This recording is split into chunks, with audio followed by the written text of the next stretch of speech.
대통령 집무실 이전을 위한 예비비 관련 정부 검토 결과를 보고받고 최대한 빨리 임시국무회의를 열어 예비비를 조속히 처리하라고 지시했습니다.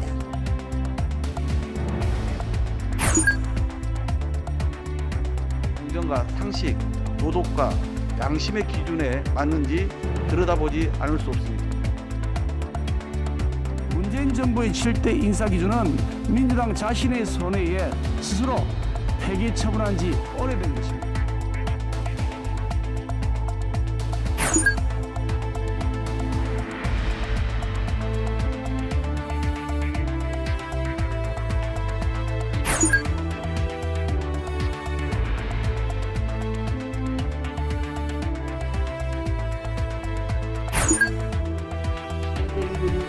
우리나라의 소득 양극화 문제를 해결하고 소득 불균형을 개선하는 데 최선의 해결 책임을 연대사업체들의 특별에 경영 여건을 잘 고려해서 추진적인 결정이 되게 됩니다.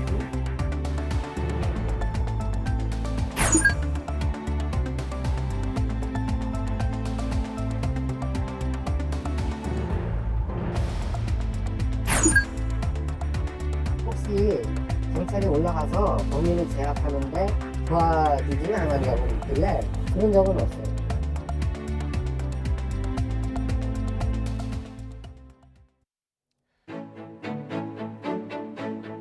시청자 여러분 안녕하십니까? YTN 뉴스나이트 시작합니다. 한덕수 총리 후보자가 김앤장으로부터 받은 18억 원의 고문료를 두고 민주당이 철저한 검증을 예고하고 있습니다. 한 후보자는 고문료가 고액이 아니냐는 기자의 질문에 그건 기자님의 생각이라고 답하기도 했는데요. 잠시 뒤 나이트 포커스에서 자세히 다뤄보겠습니다. 네, 먼저 오늘의 첫 소식입니다. 문재인 대통령이 대통령 집무실 용산 이전을 위한 예비비 관련 정부 검토 결과를 보고받고 최대한 빨리 처리하라고 지시했습니다. 이에 따라 내일 총리 주재로 임시 국무회의를 열어 예비비 안건을 심의 의결할 예정입니다. 박석연 기자입니다. 안보 분야 예산의 추가 검토를 위해 전날 국무회의 상정이 미뤄졌던 대통령 집무실 이전 예비비 안건. 청와대는 문재인 대통령이 예비비에 대한 정부 검토 결과를 보고받은 뒤 최대한 빨리 임시국무회의를 열어 예비비를 조속히 처리하라고 지시했다고 밝혔습니다. 대통령 집무실 이전을 위한 예비비 관련 정부 검토 결과를 보고받고 최대한 빨리 임시국무회의를 열어 예비비를 조속히 처리하라고 지시했습니다. 이에 따라 정부는 내일 오전 정부 서울청사에서 김부겸 국무총리 주재로 임시국무회의를 열어 예비비를 심의 의결할 예정입니다. 정부와 인수위원회는 360억 원대 규모로 예비비를 편성하고 세부 조율을 한 것으로 전해졌습니다. 1차 예비비에 국방부 합참 건물 이전비가 빠진 것 아니냐는 관측도 있었지만 정부는 일단 국방부 이사 비용을 포함하기로 한 것으로 알려졌습니다. 대신 한미연합훈련 유관부서의 경우 이사 시기를 늦춰 안보 공백을 최소화할 방침입니다. 윤 당선인 측 역시 정부와 원만히 협의가 이뤄지고 있다며 애초 말한 496억 원이 모두 상정 안 된 것에 대해선 그 정도로 각박하지 않다고 말했습니다. 상호 간의 신뢰를 원칙으로 한 그런 소통이 더 우선이 되는 거기 때문에 구체적인 그 예비비 액수별로의 그런 상호 간의 의견 교환이 있을 정도로 그렇게 강박하지는 않습니다. 실무 협상을 담당한 장제원 당선인 비서실장은 나머지 금액도 절차가 완료되는 대로 협조하겠다는 연락을 받았다고 언급했습니다. 이와 함께 당선인 직속의 집무실 이전 TF는 홈페이지에 청와대 이전과 개방 정보나 용산 이전 의미를 설명하는 메뉴를 추가로 마련했습니다. 또 홈페이지에서 국민 의견을 수렴하는 방식으로 이달 중 대통령실 명칭을 공모하기로 했습니다.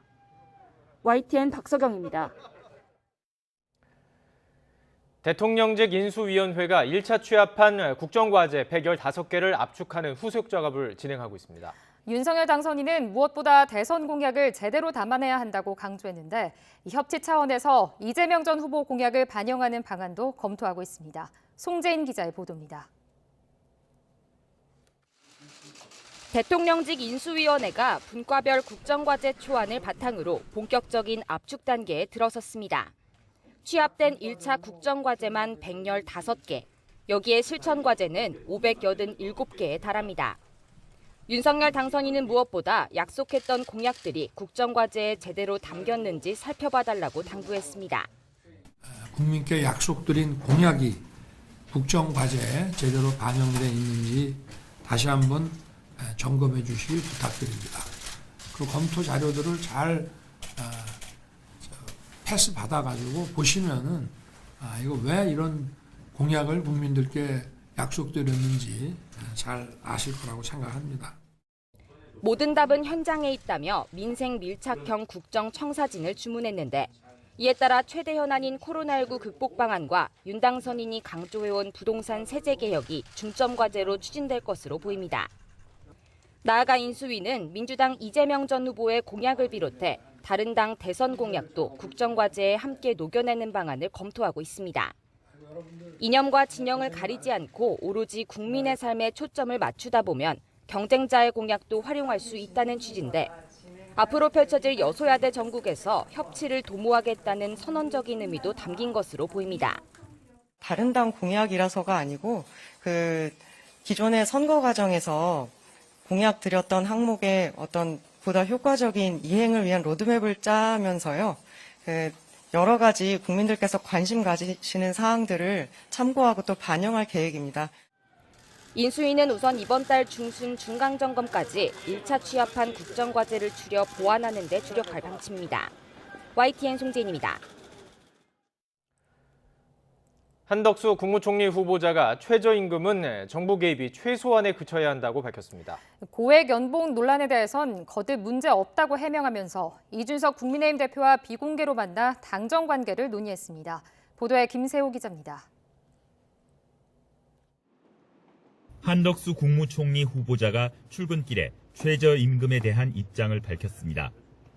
민간이 아닌 정부가 개입하는 예외 조치인 만큼 최소한에 그쳐야 한다는 점을 분명히 했습니다. 항상 그렇지만은 정부의 이런 개입이라는 거는 굉장히 신중하고 최소한에 그쳐야 된다 하는 게 제 기본 원칙입니다. 최저임금의 급격한 인상에 따른 부작용도 거듭 우려했습니다. 무엇보다 본래 취지와는 달리 어려운 계층이 더 어려워질 수 있다는 겁니다. 또 몇 년 전에 경험했듯이 기업들이 결국은 고용을 줄여버린다며 현 정부의 최저임금 정책을 우회적으로 비판했습니다.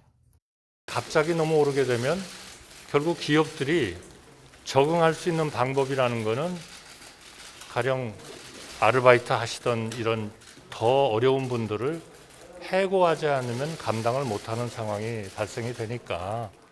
론스타 법률 대리인인 김앤장 고문으로 일할 때 받은 고액 연봉 논란에는 아무 문제가 없다며 인사청문회에서 모두 밝히겠다고 반박했습니다.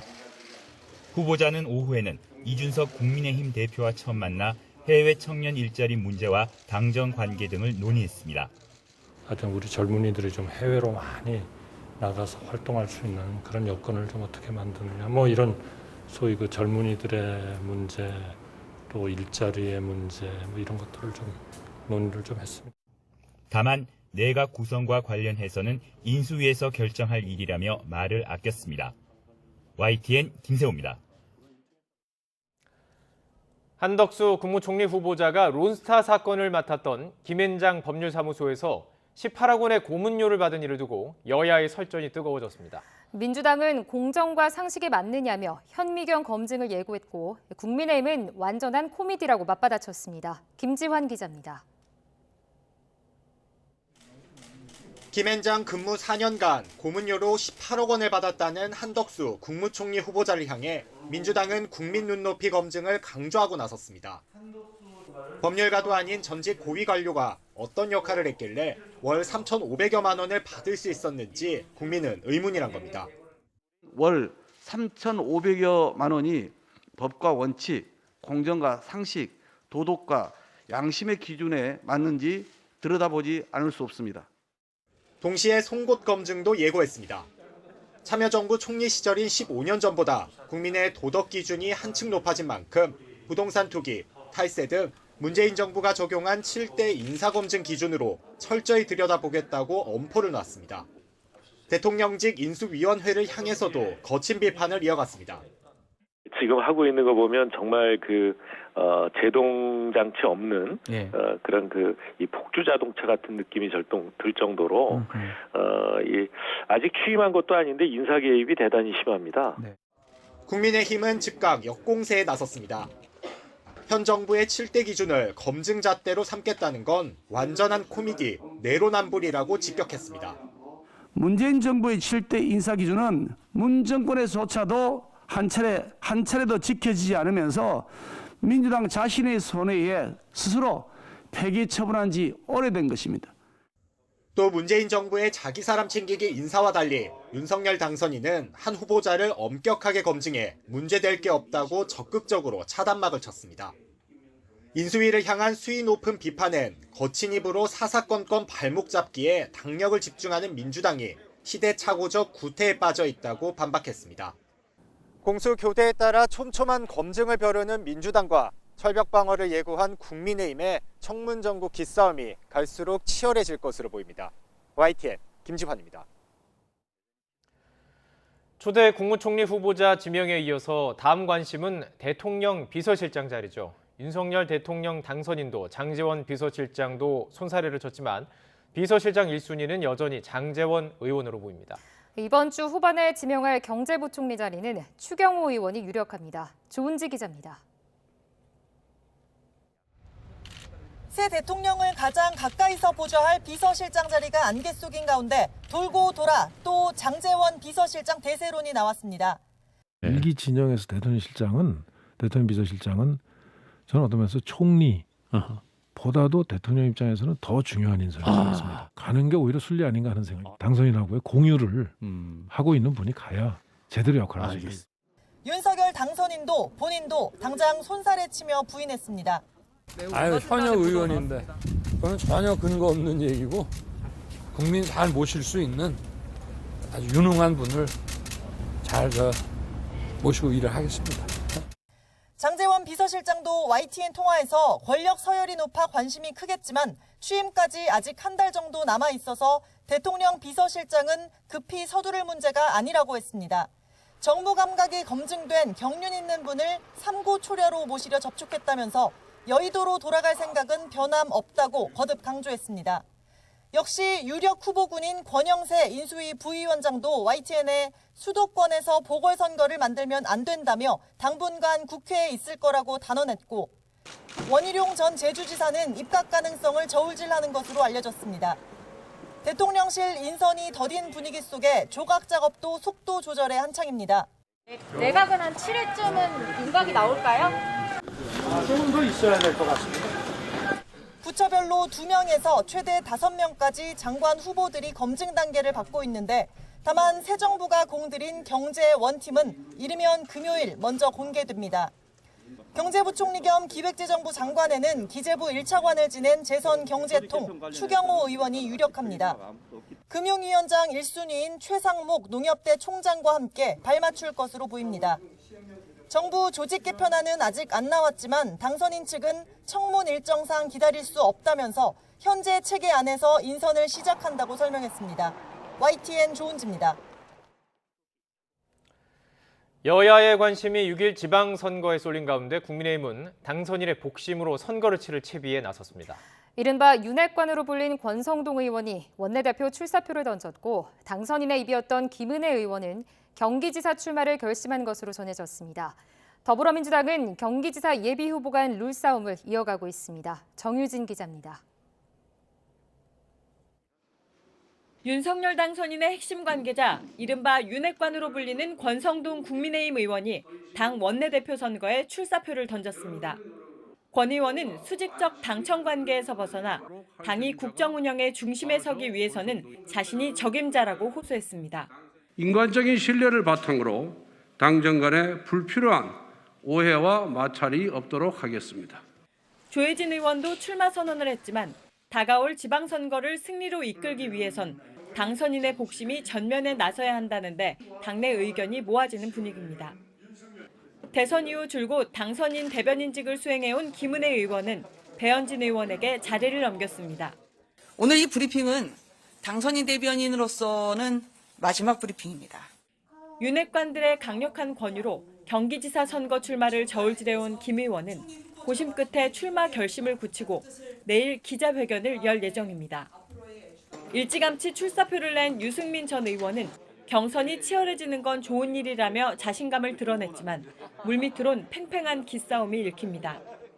윤심이든 아니든 저는 우리 국민의힘 이번에 경기도지사 이 중요한 선거는 그 경선 과정이 정말 치열하고 뜨거웠으면 좋겠습니다. 그런 차원에서 뭐 한 분이라도 더 좀 출마하는 게 좋다고 봅니다. 더불어민주당은 경기지사 후보를 가리는 당내 경선 룰을 두고 신경전을 이어가고 있습니다. 김동연 새로운 물결 대표가 민주당 당원 당규에 따른 경선이 본인에게 불리하다는 의견을 직간접적으로 피력하자 경쟁 상대인 조정식 의원은 당내 경선을 국민참여 경선으로 치르자며 견제에 나섰습니다.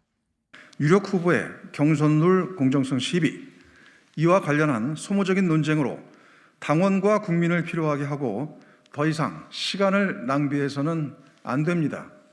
송영길 전 대표의 서울시장 출마를 둘러싼 당내 여진도 이어지고 있는데 윤호중 비상대책위원장은 출마는 본인 결심 문제라며 명확한 입장을 밝히지 않았습니다. YTN 정유진입니다.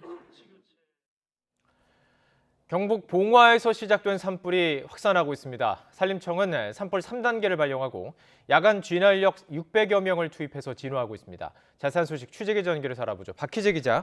네, 사회부입니다. 자, 현재 그 봉화에서 난 화재 9시간이 넘게 이어지고 있는 거죠? 네, 그렇습니다. 먼저 드론으로 촬영된 현장 영상 보면서 설명드리겠습니다. 어두컴컴해진 밤 야산 곳곳에 이 시뻘건 불길이 치솟고 있습니다. 지금으로부터 2시간 전인 저녁 8시 기준 경북 봉화 지역에 있는 산불 현장 모습입니다. 오늘 낮 1시 반쯤 시작된 불이 9시간 반 가까이 이어지고 있는데요. 다행히도 인명피해는 없었습니다. 다만 축구장 140여 개 면적에 이르는 산림 105헥타르가 탔고 한 마을로도 불이 번지면서 주택 2채와 창고 한 동이 모두 탔습니다. 산림청은 야간 진화 인력 620여 명을 투입해 산불 확산을 저지하면서 드론을 띄워 상황을 실시간으로 주시하고 있습니다. 야간 시간 진화 계획 산림당국 관계자 목소리 들어보겠습니다. 오늘 밤 9시부터 12시 사이에 또 낮에와 같은 그 정도의 바람이 불 것으로 예상되기 때문에 그 시점에서 상황에 따라서 저희들이 목표는 오늘 밤 안으로 주불 진화를 하려고 하겠지만은 그때 바람에 따라서 헬기 없이 지상군으로 잘 진화할 수 있을지는 상황을 지켜봐야 하는 상태입니다. 밤 9시 기준으로 진화율은 70%로 파악됐는데 여전히 강풍이 불어 산림청은 산불 3단계 발령을 유지하고 있습니다. 산불 3단계는 평균 풍속이 초속 10m 이상이거나 예상 피해 면적이 100헥타르가 넘을 때 발령되는 최고 수준의 동원령입니다. 불은 봉화읍 화천리에 있는 한 화목 보일러에서 시작된 것으로 조사됐는데요. 보일러에 타다 남은 재를 비우는 과정에서 불이 주변으로 번진 것으로 파악됐습니다. 자, 그리고 이 산불 위기 경보라는 게 있습니다. 이게 이렇게 경계로 격산된 상태죠? 네, 그렇습니다. 4월이 1년 중에 산불 발생 빈도가 가장 높은데요. 산림청은 이런 상황을 고려해 어제 오후 3시쯤 국가 산불 위기 경보를 주의해서 경계로 한 단계 격상했습니다. 전국적으로 건조한 날씨가 이어지는 데다 절기 청명과 식목일, 명절 한시까지 겹쳐 산을 찾는 사람들이 급증하기 때문입니다. 특히 오늘 서울과 영동 등 내륙 곳곳에 다시 건조특보가 내려졌는데 지난 3월 13일 건조특보가 모두 해제된 이후 약 20여일 만입니다. 산림당국은 이번 주와 다음 주까지 전국적으로 산불 위험이 높음 수준을 보이겠고 지형적인 영향을 받는 동해안은 매우 높음 수준을 보이겠다고 밝히고 산불에 대해 각별히 경계를 해달라고 당부했습니다. 지금까지 사회부에서 전해드렸습니다. 부산대가 조국 전 법무부 장관의 딸 조민 씨의 의학전문대학원 입학을 최종 취소했습니다. 동양대 표창장 등 대학원 입시 당시에 제출한 서류가 거짓이라는 법원 판단을 인정한 것인데 입학 취소에 따라 조 씨의 의사 면허도 취소될 가능성이 커졌습니다. 차상은 기자입니다. 차정희 부산대 총장의 회의실 입장과 함께 대학 교무회의가 시작됐습니다. 이 학교 의학전문대학원을 나온 조국 전 법무부 장관의 딸 조민 씨의 입학 취소 여부를 최종 판단하기 위해서입니다. 3시간 넘는 회의 끝에 대학 측은 조 씨의 2015학년도 입학을 최종 취소했습니다. 부산대는 허위 서류를 제출하면 입학을 취소한다는 신입생 모집 요강에 따라 내린 결정이라며 대학이 발표한 요강은 공적 약속이어서 이를 준수하는 게 무엇보다 중요하다고 밝혔습니다. 조 씨가 제출한 동양대 표창장 등이 위조 또는 허위라는 법원 판결이 결정적인 영향을 미쳤습니다. 앞서 부산대는 지난해 8월 입학 전형 자체 조사와 정경심 교수의 항소심 판결 등을 종합해 입학 취소를 예정하고 당사자 의견 청취 등 최종 절차를 밟아왔습니다. 부산대 발표에 앞서 시민단체들은 대학 정문에서 도로 하나를 사이에 두고 찬반 집회를 벌였습니다. 입학 취소를 찬성하는 단체들은 입시 비리를 인정한 법원 판단까지 나온 상황이라 입학 취소가 당연한 것이라고 주장했고, 초민의 입학 취소는 어떤 진영 논리로 나눠가지고 한쪽에 핍박을 받는 것처럼 묘사를 하는 이런 부분들, 저희는 다른 게 없어요. 법에서 이것은 잘못된 것이라고 결론이 나왔기 때문에. 입학 취소를 반대하는 시민들은 정치적 상황에 조 씨가 희생됐다고 목소리를 높였습니다. 아빠가 밉다고 딸을 이제 와서 또 정치적인 결론으로 해서 딸을 입학 취소를 한다? 말도 안 되는 일이죠, 이거는. 입학 취소에 따라 보건복지부가 조 씨의 의사면허 취소를 검토하는 절차도 조만간 시작될 걸로 전망됩니다. 조 씨가 졸업한 한영외고도 지난달 생활기록부 정정 여부 심의를 위한 법률 검토에 들어가 조 씨의 고려대 입학 취소 논의에 영향을 미칠 걸로 보입니다. YTN 최상훈입니다. 부산대가 조민 씨의 의전원 입학을 취소한 데 대해 조국 전 법무부 장관이 너무나 가혹한 처분이라면서 효력 집행정지 신청을 접수했다고 밝혔습니다. 조 전 장관은 SNS에 부산대가 당락에 전혀 영향이 없는 경력 기재를 근거로 입학 허가를 취소하고 결과적으로 의사 면허를 무효로 했다고 주장했습니다. 또 이 사건 처분으로 실현되는 공익에 비교해서 신청인이 입게 될 불이익은 매우 크고 중대하다면서 집행정지 신청 사유를 설명했습니다. 소비자 물가 상승률이 10년 3개월 만에 4%대를 넘어섰습니다. 국제유가와 원자재, 곡물 가격 등 불안 요인들이 적지 않아서 당분간 물가 오름세는 이어질 것으로 전망됩니다. 보도에 오인석 기자입니다.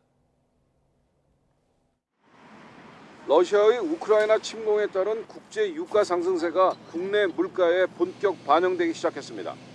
지난달 석유류 가격은 1년 전 같은 달보다 31.2%나 오르며 소비자 물가 상승을 주도했습니다. 휘발유 27.4%, 경유 37.9%, 등유는 47.1% 치솟았습니다. 전기료 5%, 상수도료는 4.1% 상승했고 빵 등 가공식품은 6.4% 올랐습니다. 서비스 물가는 3% 이상 뛰었는데 외식 가격이 크게 상승했습니다. 전세를 비롯해 보험 서비스료, 생선회, 치킨값 등이 줄줄이 올랐습니다. 제가 느끼는 것보다도 인플레가 너무 많이 되고 있구나 이런 생각 때문에 정말 요즘에 두려운 생각이 많이 들고요. 농축수산물은 1월과 2월에 비해 오름세가 둔화했습니다. 수입 쇠고기와 돼지고기는 올랐지만 파와 양파는 내렸습니다. 지난달 소비자 물가는 1년 전보다 4% 넘게 오르며 10년 3개월 만에 최고치를 기록했습니다. 특히 석유류 가격의 오름세 확대가 이번 달 전체 물가 상승률을 0.53%포인트 끌어올린 것으로 나타나고 있습니다. 통계청은 국제 유가와 원자재, 곡물 가격 등 대외적 불안 요인들이 더욱 악화할 우려가 있어서 당분간 물가 오름세가 둔화할 가능성은 크지 않다고 전망했습니다. 물가 당국인 한국은행은 소비자 물가 상승률이 당분간 4%대를 유지하고 올해 연간 상승률도 기존 전망치인 3.1%를 크게 웃돌 것으로 예상했습니다.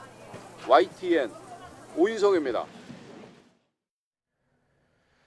치솟는 기름값에 정부가 유류세 인하폭을 지금의 20%에서 30%로 확대했습니다. 추가 인하는 다음 달 1일부터 7월 말까지 적용되는데 휘발유는 리터당 최대 83원의 인하 효과가 있습니다. 권남기 기자입니다. 조심스레 주유구를 열고 기름을 넣습니다. 주유기 속 숫자는 금세 올라갑니다.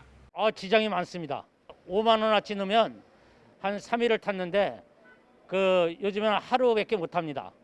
우크라이나 사태 등의 국제 유가가 뛰며 국내 기름값도 덩달아 치솟자 정부가 유류세를 지금보다 더 깎아주기로 했습니다.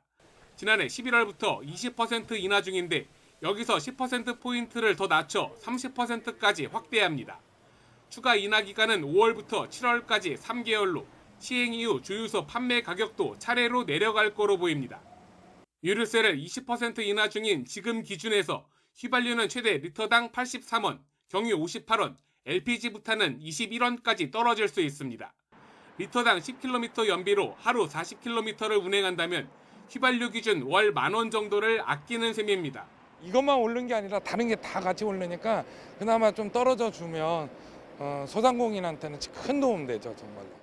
이 같은 유류세 인하와 함께 기름값이 생계와 직결되는 화물차 운전자에겐 보조금이 지급됩니다. 경유값이 리터당 1,850원을 넘어갈 경우 오는 7월까지 초과 금액의 절반을 정부가 보조해줍니다. 유류세 인하에 따라 유가 보조금도 같이 줄어드는 만큼 추가 지원을 하겠다는 겁니다.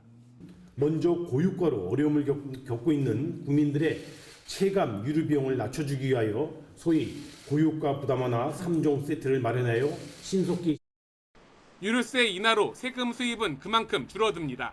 지난해 11월 유류세 20% 인하 이후 기간을 7월까지 연장한 데 이어 인하 폭도 확대함에 따라서 관련 세금 수입은 4조 5천억 원 정도 감소할 전망입니다.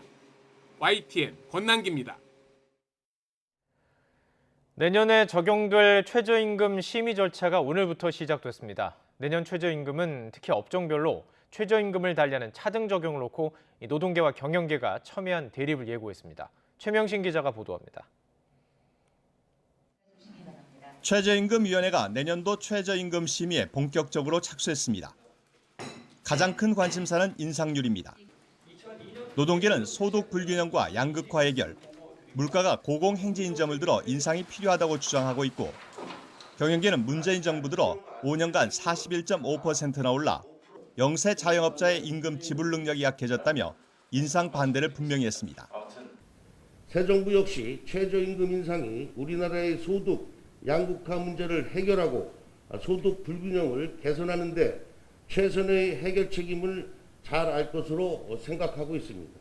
소위 지불 주체인 소상공인과 영세사업자들의 이런 경영 여건을 잘 고려해서 최저임금 결정이 돼야 되겠고요. 올해는 특히 업종별로 최저임금을 달리하는 차등 적용을 두고 첨예한 대립을 예고했습니다. 윤석열 대통령 당선인이 후보 시절 차등 적용을 공약으로 내세웠던 만큼 그리고 이 급격한 최저임금 인상에 대해서도 지역별, 업종별 차등 적용에 대한 전향적인 검토가 이제 좀 시작이 되어야 할 것 같습니다. 경영계의 목소리는 더 커질 것으로 보입니다. 이에 대해 노동계는 차등 적용을 절대 받아들일 수 없다는 입장입니다. 지역별 구분 적용은 최저임금위원회에서 심의 대상도 아니며 업종별 구분 적용 또한 최저임금을 차등 적용해야 할 근거는 전혀 없습니다. 업종별 차등 적용은 사용자위원, 근로자위원, 공익위원 각각 9명씩 모두 27명으로 구성된 전원회의에서 과반이 찬성하면 통과됩니다.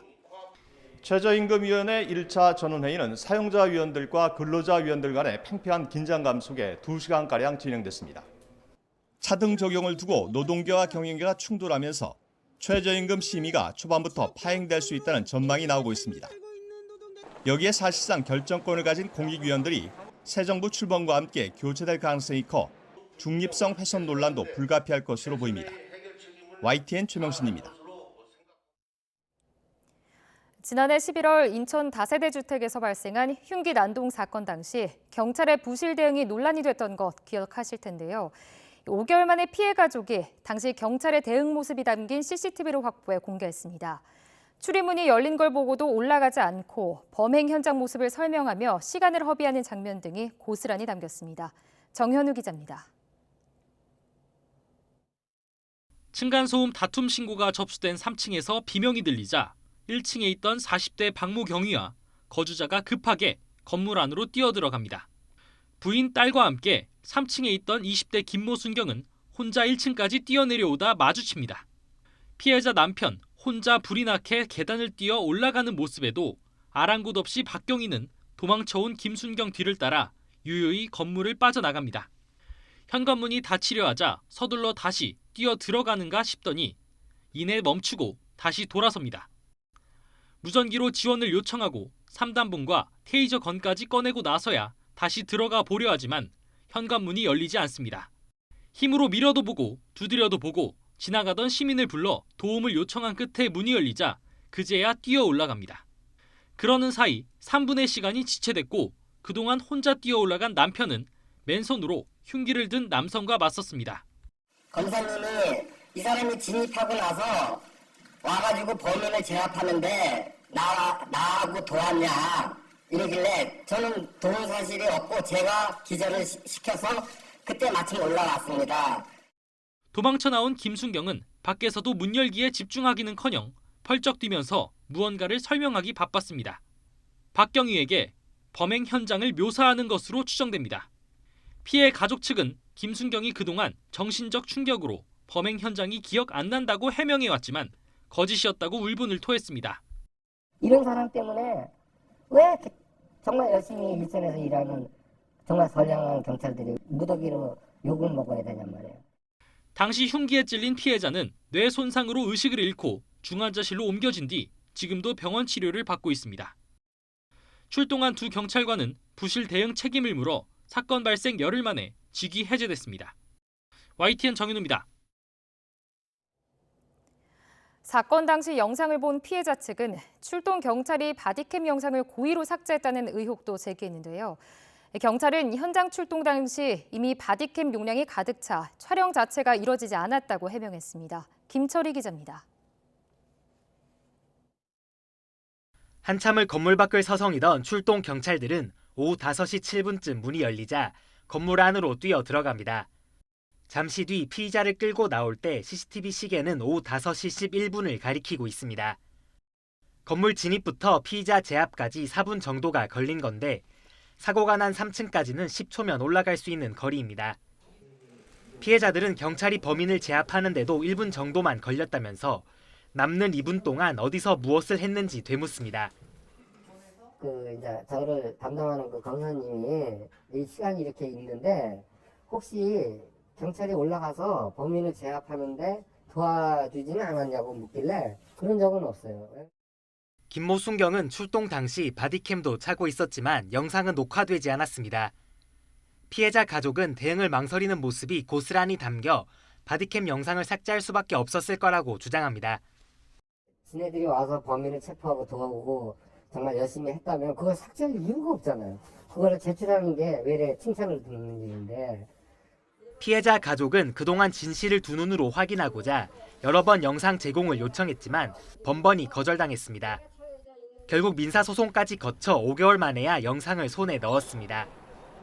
혼수 상태에 빠졌던 아내는 여전히 병원 신세를 지고 있지만 아직 출동 경찰로부터 사과는 받지 못했습니다. 가족들은 이번 일을 계기로 경찰이 근본적으로 변해야 한다고 주장합니다. 다 경찰이 그런 건 아니잖아요.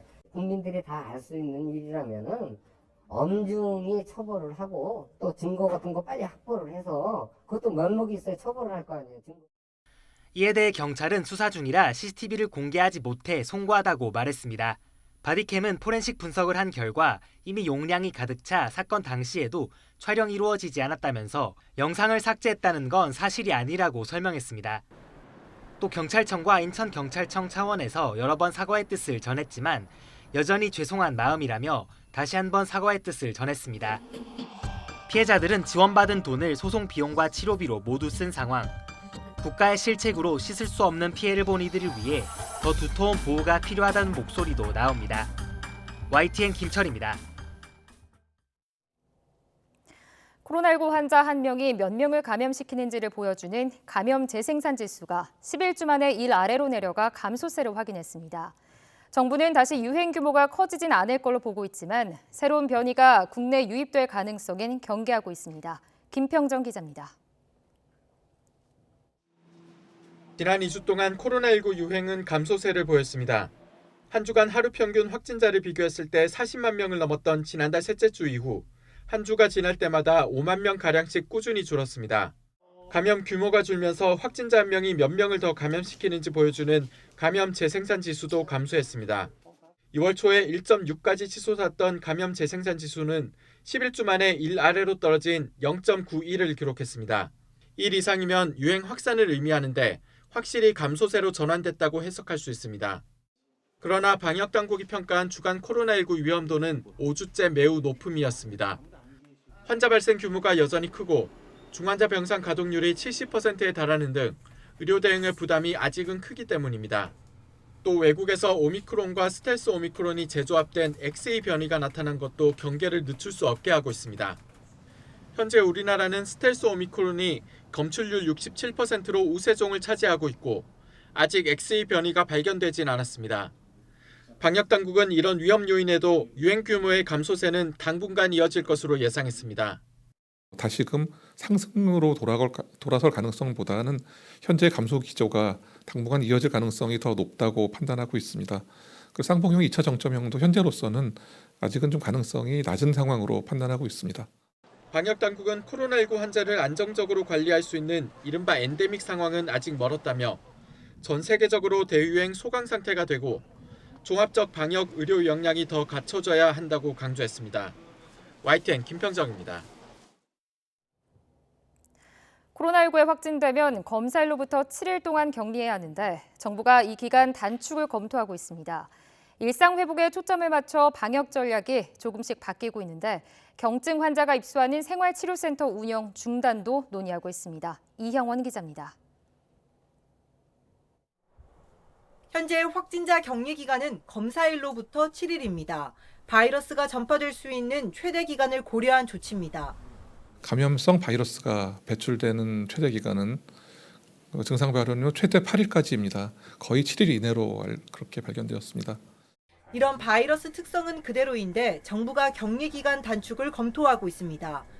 유행 규모 축소에 따라 5일 격리로 줄인 해외 사례를 참고하겠다는 겁니다. 바이러스의 생존력이라든가 이런 것의 가능성보다는 사회 기능 마비를 방지하기 위한 그런 노력들에 있는 것이고 여기에 초점이 맞춰져 있는 상황입니다. 방역적 측면보다는 사회 기능 유지에 초점을 맞춘다는 건데 전문가 의견은 갈립니다.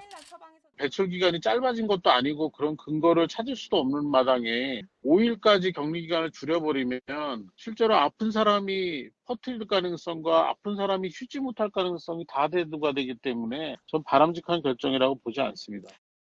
면역력이 더 높아져 있는 상황이기 때문에 5일로 줄였을 때 그 감염 확산이라는 그 손해보다는 사회적인 전체가 잘 돌아가는 경제적인 이득이 훨씬 더 큰 시기일 수가 있겠다. 코로나19 경증 환자가 입소하는 생활치료센터 운영을 중단할지도 논의에 들어갔습니다. 확진자 대부분이 재택치료를 하면서 센터 가동률이 20%를 밑돌기 때문입니다. 다만 자가격리가 어려운 독거노인 등 취약계층이 있는 만큼 운영 중단보다는 축소로 가야 한다는 지적도 나옵니다. 이에 정부는 가동률과 격리 모니터링 필요성, 일반 의료체계 전환 등을 종합적으로 고려해 생활치료센터 운영 방향을 결정하기로 했습니다. 이렇게 일상 회복에 중점을 두고 방역 전략을 바꾸고 있는 정부는 장기적으로 코로나19 등급을 낮추는 방안도 고려하고 있습니다. 1급에서 2급 이하로 등급이 조정되면 환자 격리 의무나 국가 치료비 지원 등 코로나19 관리 방식의 변화가 불가피합니다. YTN 이영훈입니다. 우크라이나 부차에서 벌어진 민간인 대학살로 전 세계가 분노하고 있는 가운데 이를 부인한 러시아의 변명이 거짓으로 드러났습니다. 러시아는 우크라이나가 서방 언론을 위해 꾸민 자작극이라고 주장했는데 위성 사진을 분석해보니 사실이 아니었습니다. 송태엽 기자가 전해드립니다. 우크라이나 부차에서 벌어진 민간인 대학살에 대해 러시아는 우크라이나의 자작극이라고 정면으로 부인하고 있습니다. 러시아군이 퇴각한 후에 촬영된 가짜 동영상을 우크라이나와 서방 측이 미디어에 퍼뜨렸다는 겁니다.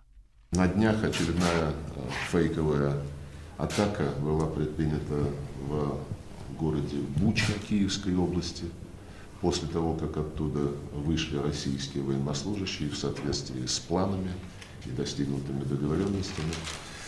하지만 위성 사진과 관련 영상을 분석해보니 새빨간 거짓말이었습니다. 뉴욕타임스는 러시아가 점령하고 있던 3주 전부터 부차의 야블론스카 거리에 사람으로 추정되는 검은 물체가 등장했는데 지난 2일 우크라이나군이 부차를 탈환한 후 민간인 시신을 발견한 것과 위치가 일치했다고 보도했습니다. AFP 통신도 위성 사진을 분석해 러시아가 부차를 점령한 시기인 3월 11일 이후 최소 11명의 시신이 거리에 등장한다고 전했습니다.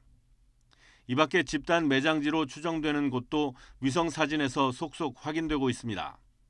그런데도 러시아는 끝까지 사실을 부인하며 유엔 안보리에서 이 문제를 논의하자고 주장하고 있습니다. During the time that the town has been under the control of the Russian armed forces, not a single local resident has suffered from any violent action. 러시아는 그동안 우크라이나의 선제 공격을 주장하며 이른바 가짜 깃발 작전을 펴는가 하면 침략 자체를 우크라이나의 비무장화와 비나치화를 위한 특별 군사작전이라고 표현하는 등 관영 매체를 통해 여론 조작을 해왔습니다. 이는 사실성 자체를 공격해 진실을 모호하게 만드는 독재 정권의 전형적인 언론 조작 수법이라고 전문가들은 지적하고 있습니다. YTN 송태엽입니다.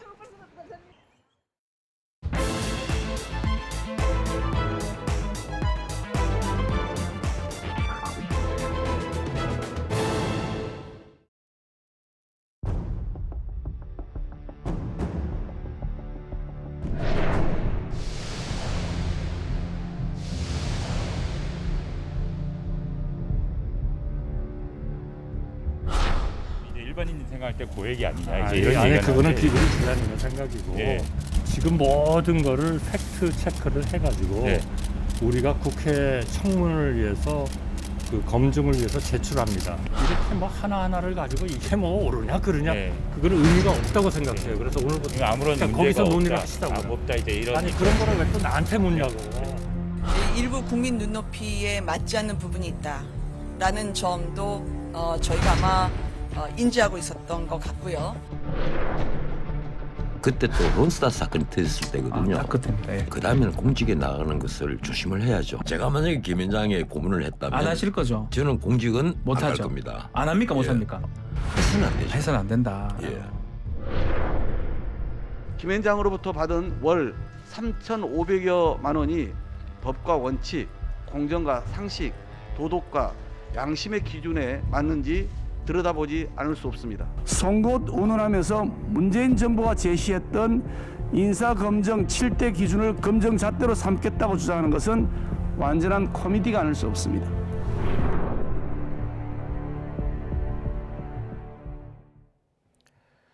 한덕수 국무총리 후보자의 인사청문회 정국이 본격화되면서 검증 포인트도 점차 윤곽을 드러내고 있습니다. 윤석열 당선인이 다음 주 발표를 목표로 새 정부 내각 인선에 속도를 내고 있는 가운데 하마평도 계속 나오고 있죠. 나이트 포커스 오늘은 전예현 시사평론가, 이종훈 정치평론가 두 분과 함께 관련 내용 자세히 짚어보겠습니다. 어서 오십시오. 안녕하세요. 자, 먼저 짧게 한번 여쭤보고 싶습니다. 4년 4개월 동안 18억을 받았다? 뭐 많다고 보시는지 궁금한데요. 적다고 보시는지 궁금하고요. 그런데 도대체 어떤 일을 하는지를 우리에게 설명을 해줘야 많은지 적은지 판단을 할 수 있지 않을까요? 이게 뭐 일반 기업 CEO도 아니고 전직 고위 공무원이지 않습니까? 근데 공무원이 왜 법률사무소에서 이렇게 많은 고문료를 받았느냐? 그러면 김현장 법률사무소는 왜 이렇게 많은 돈을 지불했느냐에 대해서 국민들이 굉장히 궁금할 것 같습니다. 그래서 그런 부분에 대해서 청문회에서 좀 소상히 설명을 했으면 좋겠다고 생각을 하고요. 우리나라에 굉장히 무서운 법이 있죠. 국민정서법이라는 게 있습니다. 그래서 법적인 여부를 떠나서 해명이 굉장히 중요한 것은 눈높이에 그것이 맞느냐예요. 참고로 문재인 정부에서 모 장관 후보자의 부인이 도자기 밀수 논란에 휩싸였는데 그게 법적으로 엄격하게 밀수인지 아닌지의 여부가 아니라 왜 장관 후보자 부인이 세금 들여서 해외 나갔는데 이런 일을 하는 것이 맞느냐라는 정서법이 많이 작용한 것으로 보입니다. 그래서 그런 부분을 굉장히 주의해서 청문회에 임해야 되지 않을까 그런 생각이 듭니다. 같은 질문 드리겠습니다. 4년 4개월 18억 원 많은 겁니까? 네. 뭐 일반인의 이제 그 기준으로 보면 당연히 이건 뭐 굉장히 고액 연봉에 해당하죠. 그런데 뭐 제가 직간접적으로 듣기로는 김현장에서 어찌됐건 그 고위 관료들을 많이 저렇게 고문으로 이렇게 기용을 좀 하는 거로 지금 알고 있고, 보통 그쪽에 가면 고문이란 직함을 받으면 기본 한 2억 정도 연봉은 되는 걸로 알고 있습니다. 그런 관점에서 보자면 사실은 이렇게 전직 총리급이라고 한다면 많은 액수를 받은 것은 아니다. 그래서 이게 일반인들이 직장에서 받는 그런 개념하고 이게 대형 로펌에서 받는 게 사실은 좀 단가가 차이가 있는 겁니다. 기본적으로. 이제 그런 관점에서 볼 때 그러면 그 좀 상례에 어긋날 정도로 로펌에서 과도하게 많은 급여를 받았느냐라고 이야기를 한다면 예. 대형 로펌 기준으로 보자면 그렇게 많은 연봉을 받은 거로 보기는 어렵다. 예. 지금 그렇게 말씀드릴 수 있겠습니다. 차가 분명히 있는 것 같습니다. 네. 이런 질문이 사실 떠오르긴 합니다. 지금 질문 드릴 건 아니고요. 뭐 취재를 통해서 앞으로 뭐 여러 가지 과정을 통해서 과연 법률사무소에서 고문이 하는 역할은 무엇인가에 대해서 조금 물어볼 필요는 있을 것 같아요. 국민들의 질문이 분명히 있을 것 같고요. 그러니까 저는 이제 좀 궁금한 것이 예. 예를 들면 법관 출신으로서 굉장히 경력이 많은데 법률사무소에서 고문이다라고 하면 법적인 부분에 있어서의 지혜와 경륜이 발휘됐다는 점에서 통상적으로 좀 쉽게 이해가 되는데 네. 공무원이 가서 지혜와 경륜을 발휘했다는 게 잘못 들으면 공무원 인맥을 활용해서 뭔가를 해준 건 아니냐는 의혹이 생길 수 있다라는 거죠. 네. 그런 부분이 본인이 지금 총리 후보자가 아니라면 관심사가 아닐 수 있지만 일단 네. 총리 후보자가 됐으니까 계속 의문이 생기는 거고요. 두 번째로 론스타와 관련된 부분은 사실 국민 정서적으로 아직도 먹튀 논란이라는 말이 나오고 있지 않습니까? 김현장과 론스타의 관련성을 모르시는 분도 계실 것 같은데요. 예, 그러니까 이제 김현장이 예전에 논란이 됐던 이른바 먹튀 논란이 빌었던 론스타의 법률 대리인을 했었는데 그 시기에 지금 총리 후보자가 김현장에서 일을 했었고 그럼 어떤 영향력이 있느냐 없느냐가 좀 논란이 되는 것 같습니다. 물론 예. 본인은 부인하고 있는데 이런 부분에 있어서 계속 의혹이 제기되기 때문에 청문회에서 또 봐야 된다고 보고요. 네. 또 계속 언론 보도를 보면은 사전에 알려지지 않았던 모 기업의 뭐 사회이사 관련 보도도 계속 나오고 있지 않습니까? 예. 그래서 그런 부분에 논란이 계속되고 있기 때문에 청문회에서 굉장히 좀 철저한 검증이 이루어져야 되지 않을까 그런 생각이 듭니다. 이 그렇다면- 부분은 네. 조금 추가 설명이 좀 필요할 것 같아요. 그러니까 미국 같은 경우에는 로비 제도가 합법화돼 있죠.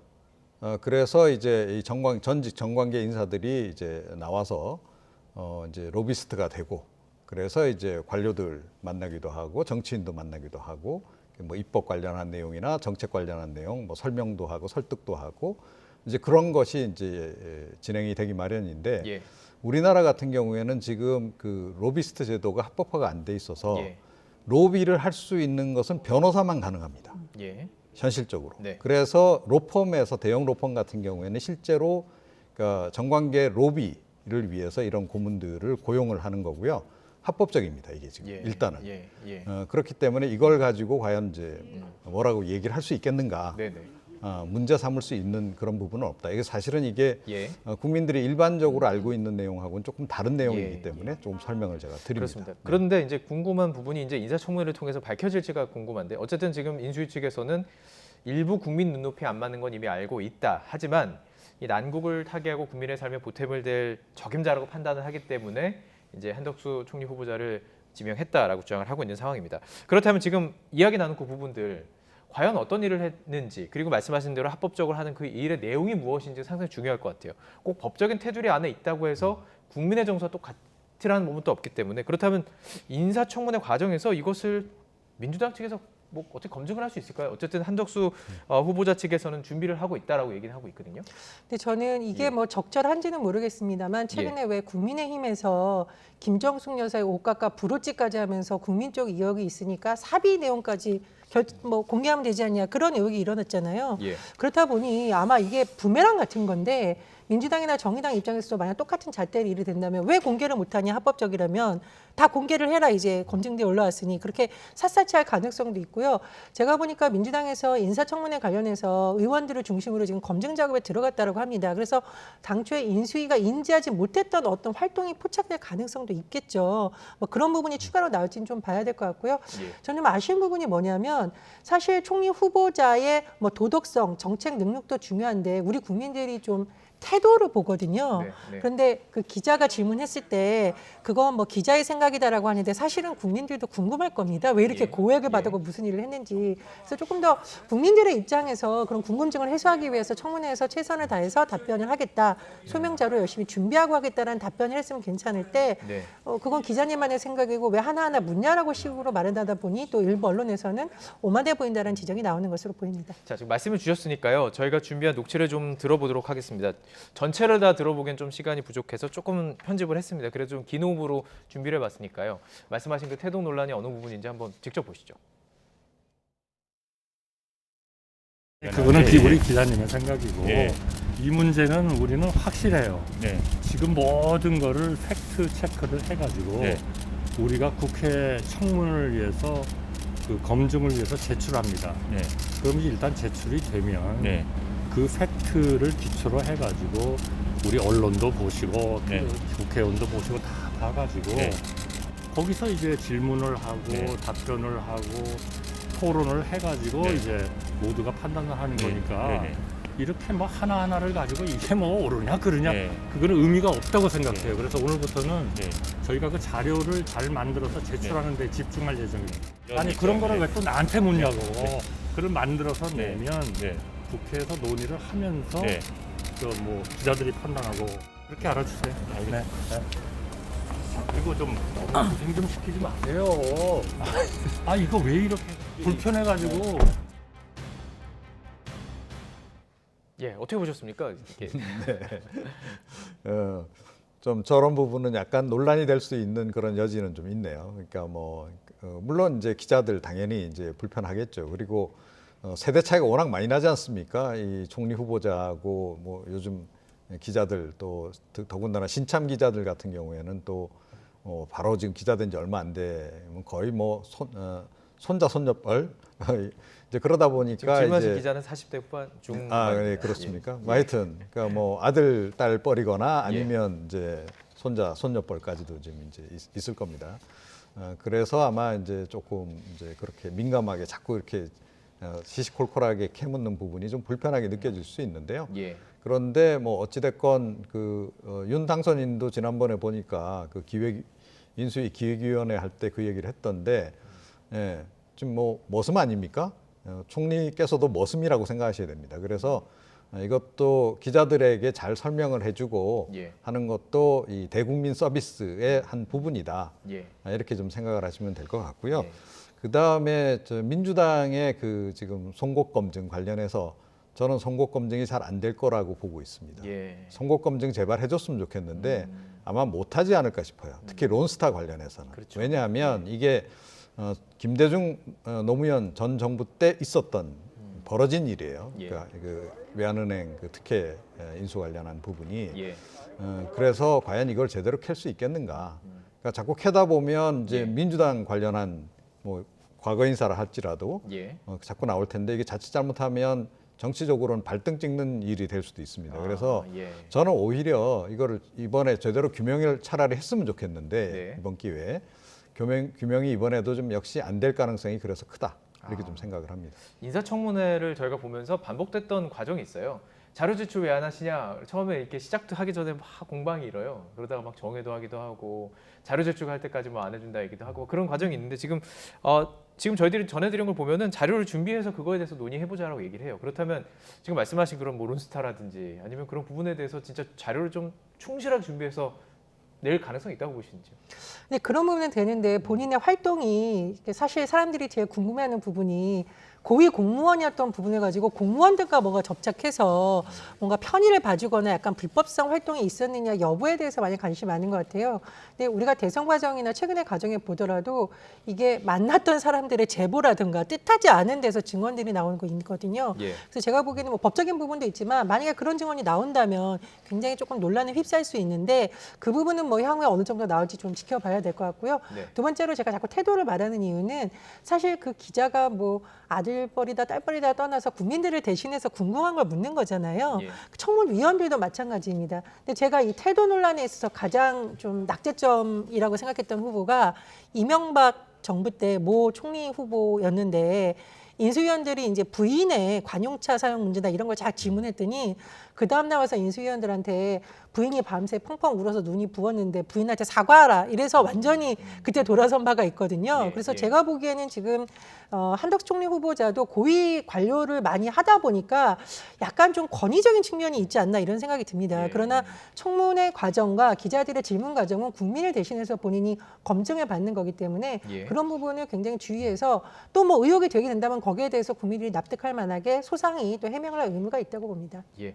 또 공교롭게도 거액의 고문료에 대해서 좀 논란이 있는 상황 속에서 최저임금에 대해서 발언을 했어요. 근데 최저임금은 그러니까 뭐 정부 개입이 최소한에 그쳐야 한다라는 것은 어떤 철학을 밝힐 수도 있는데 최저임금을 너무 올리면 모두가 질 수 있다 뭐 이런 얘기를 했습니다. 그러니까 한편에서 이런 얘기도 해요. 저렇게 고액의 그 고문료를 받는 걸 좀만 낮추면 최저임금 올려야 되는 거 아니냐 이런 얘기도 나오거든요. 근데 그 지적은 사실은 좀 합리적이진 않죠.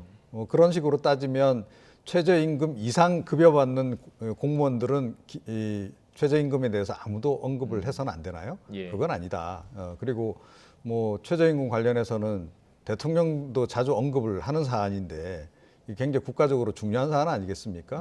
자, 그런데 그러면 대통령은 앞으로 그럼 최저임금에 대해서 워낙 이제 고액 연봉 받으시니까 아예 그 언급도 하지 말라 이런 식의 논리가 되는 거죠. 그래서 그거는 좀 맞지 않는 거고 이제 이 얘기를 한 것은 이제 최저임금 사실은 문재인 정부 초기에 너무 급속히 많이 갑자기 올리는 바람에 이게 결과적으로는 이 일자리 창출에 오히려 역행하는 그런 그 결과를 빚었다는 거죠. 소상공인들이나 자영업자들 입장에서는 그 최저임금도 부담스러워서 뭐 가족 경영으로 다 돌아선다든지 그러면서 이제 일자리가 오히려 줄어들었던 그런 폐해도 있는 겁니다. 그래서 그런 부분을 이제 언급을 한 거예요. 이게 너무 갑자기 올리면 양쪽 다 손해다. 그러니까 사용자도 그렇고 이 고용인 입장에서도 그렇고 그런 걸 이제 지적을 한 거라서 이건 약간 기조 변화를 좀 예고를 한 대목인데 이걸 가지고 그 뭐 급여 문제하고 지금 거기서 고액 수임료 받은 수임료는 아니네요. 고액 급여 받은 부분하고를 이렇게 비교해서 이야기하는 것은 좀 부적절하다 이렇게 생각합니다. 생각이 같으신가요? 근데 이제 우리가 타이밍이라는 것이 있잖아요. 만약에 이런 고액 어떤 이 연봉 논란이 없는 시기에 그런 거였다면은 당선인과 비슷한 경제 철학을 갖고 있나 보다라고 했는데 하필이면 본인이 지금 뭐 18억 그동안 보수를 받았다고 하는데 이런 발언을 하면은 최저임금 9,160원 받으며 아르바이트하는 사람들 입장에서는 좀 섭섭하게 들릴 수도 있겠다 이런 생각이 들고요. 두 번째로 지금 사실은 최저임금 문제만이 경제의 모든 원인이냐 그렇게 보기는 좀 어려운 것 같습니다.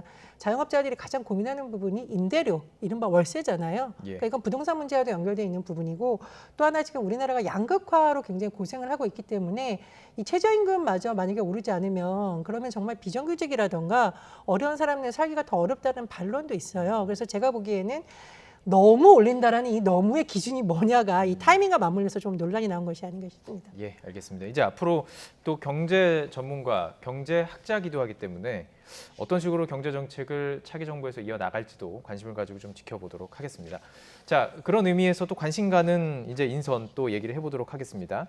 국민의힘 추경호 의원이 일단은 경제부총리로 지금 후보자로 유력한 것으로 보이고요. 좀 이렇게 합쳐서 좀 얘기를 하면 좋을 것 같습니다. 국정원장은 또 조태용, 또 외교부 장관에는 박재내 의원 등 이렇게 한마평이 나오고 있어요. 지금 한마평이 나오는 대로 좀 인선이 될 가능성이 높다고 보시는지요? 뭐 이 한덕수 좀 후보자 예를 따른다면 그러니까 미리 언급이 좀 상당히 됐던 인물 중에서 이제 선택을 하는. 이게 보통 이게 언급이 되면은 바꾸는 경우도 있는데 지금 그대로 좀 가는 분위기가 있어요. 그런데 뭐 이거를 꼭 나쁘게만 볼 건 아니다라고 생각합니다. 그래서 일단 이제 흔히 이제 정치권에서는 사전에 이제 이렇게 좀 띄워본다 그러죠. 언론에 좀 흘려서 반응을 좀 보는 겁니다. 여론의 반응. 그래서 여론이 어떤 반응을 보이느냐 이걸 보고 뭐 반응이 전반적으로 긍정적이다 그러면 이제 그대로 이제 강행하는 이제 그런 뭐 국민들께서 아시면 약간 좀 불쾌할 수도 있는데 실제로는 그런 방식들이 많이 이제 활용이 좀 되곤 하거든요. 이번 경우에도 그런 경우가 아닌가 싶어요. 그래서 사전에 약간 좀 이렇게 흘려서 이러이러한 사람들이 거명되고 있다. 그러면 이제 국민들이 반응이 이제 오는 거죠. 그리고 또 사실 제보도 많이 들어옵니다. 만약에 문제 있는 후보자인 경우에는 제보도 많이 들어오거든요. 그래서 이제 그런 거를 좀 이제 의도한 것 같고 지금 거명되고 있는 그런 정도라면 나름 그 분야에서는 좀 이렇게 전문성이 검증된 그런 범위 내에서 일단은 좀 얘기가 나오는 것 같다. 이렇게 말씀드릴 수 있을 것 같습니다. 자, 비서실장에 대해서 관심도 계속 높아지고 있습니다. 장제원 대통령 비서실장 내정설에 대해서 계속 뭐 당선인 부인을 하고 있고 분위기도 그런 것 같은데요. 일단 발언을 저희가 준비해봤습니다. 들어보시죠.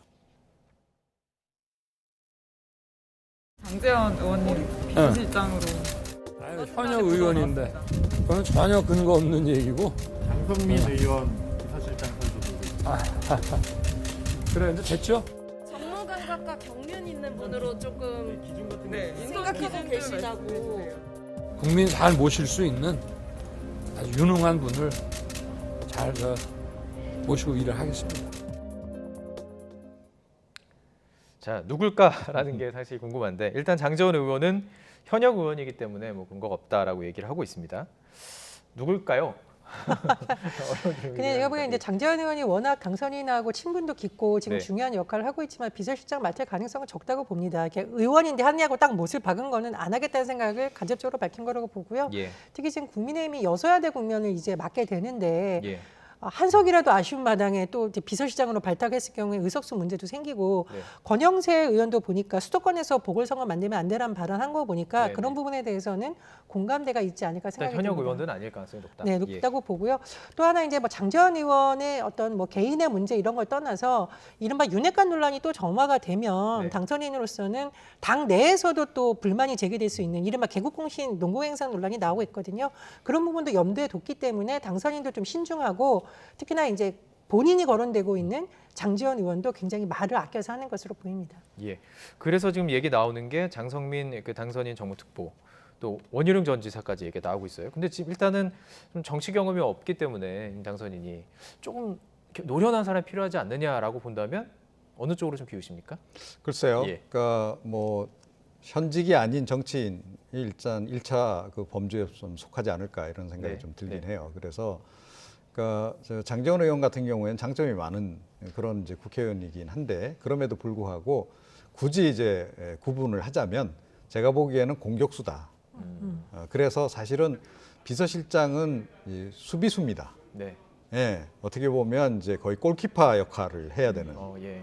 더군다나 이제 이번 정부 같은 경우에는 청와대 기능도 지금 많이 줄이겠다는 거 아니에요? 예. 그럼 철저하게 대통령을 보필하면서 좀 그 대통령의 악역을 상당 부분 감당해줘야 되는 그런 역할이다라고 본다면 그야말로 든든한 골키퍼가 지금 필요한 그런 그 상황인 거죠. 이제 그런 범주에서 아마 찾고 있지 않을까. 좀 그렇게 생각을 하고 예. 뭐 정치권 인사일 수도 있겠으나 아닐 수도 있겠죠. 그런데 일차적으로는 그럼에도 불구하고 당연히 그러니까 윤 당선인이 정치적인 감각 또는 정치 경험 이런 것이 그렇게 뛰어난 편은 아니기 때문에 예. 그런 부분을 조금 이제 겸비한 그런 인물을 좀 선택할 가능성이 높지 않나 이렇게 생각을 합니다. 그런 의미에서 보면 원희룡 전 지사는 약간 공격수 느낌도 있는데요. 아, 예. 예. 근데 원 지사는 사실은 그러니까 비서실장을 요청받았을 때 응할지 잘 모르겠어요. 왜냐하면 예. 대선 주자급이잖아요. 그렇죠. 어찌됐건. 그리고 차기 대권에 나오실 분인데 네. 비서실장 출신으로 차기 대권에 도전하기는 조금 그러니까 어떻게 보면 좀 약간 급이 좀 떨어진다 그래야 되나? 예. 그런 생각을 할 수도 있다. 예. 이렇게 생각합니다. 예. 그럼 한 명으로 추려지긴 하지만 끝까지 좀 보도록 하겠습니다. 자, 오늘 8일 국민의힘 원내대표 선거가 치러지죠. 역시 윤 당선인의 핵심 측근 사선의 권성동 의원이 원내대표 출사표를 던졌습니다. 발언 준비했습니다. 함께 들어보시죠. 제가 원내대표가 된다면 협력과 건강한 긴장관계를 유지하며 당이 국정운영의 중심에 서도록 하겠습니다. 그렇게 하기 위해서는 무엇보다 대통령과의 신뢰관계가 필수적입니다.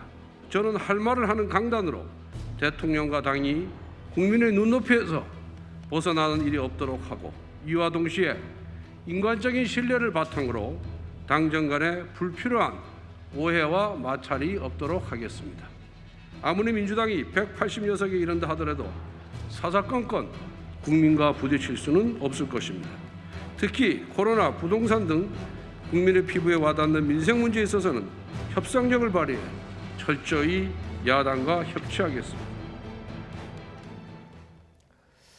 권성동 의원의 행보는 아무래도 주목이 될 수밖에 없습니다. 윤 당선인과 뭐 절친으로 어릴 때부터 친한 것으로 좀 알려져 있기 때문에 자 어떻게 보셨습니까? 이렇게 강하게 목소리를 내고 있어요. 근데 전 그게 기회 요인이자 감점 요인이 될 수도 있다고 보거든요. 이제 네. 기회 요인이라고 하면 본인도 강조했듯이 네. 지금 당선인과 어떤 호흡을 맞춰야 되는 차기 원내대표라는 입장에서는 기회 요인일 수도 있고 한데 감점 요인이라는 것은 뭐냐면 최근 들어서 본인이 주목을 받는 데 있어서 뭐 검찰총장 사퇴 압박 논란이 있다던가 인수위라던가 당선인 측근들의 점령론 논란이 조기 점화되면서 오히려 좀 거기에 대한 거부감도 좀 있지 않을까 싶어요. 그래서 그 양쪽을 좀 의원들이 보지 않을까 생각이 들고요. 네. 여소야대 국면에서 과연 작은 의석을 가진 여당 대표가 공격수와 같은 스타일이 맞은지에 대해서도 아마 의원들이 굉장히 고민이 깊을 것으로 보입니다. 이제 평론가님께서 아까 비유를 해주셨는데 저는 권성동 의원도 약간 공격수에 가깝다고 보거든요. 그래서 그런 부분이 오히려 큰 야당, 민주당이 앞으로 되겠죠. 설득하는 데 도움이 될지에 대해서 의원들도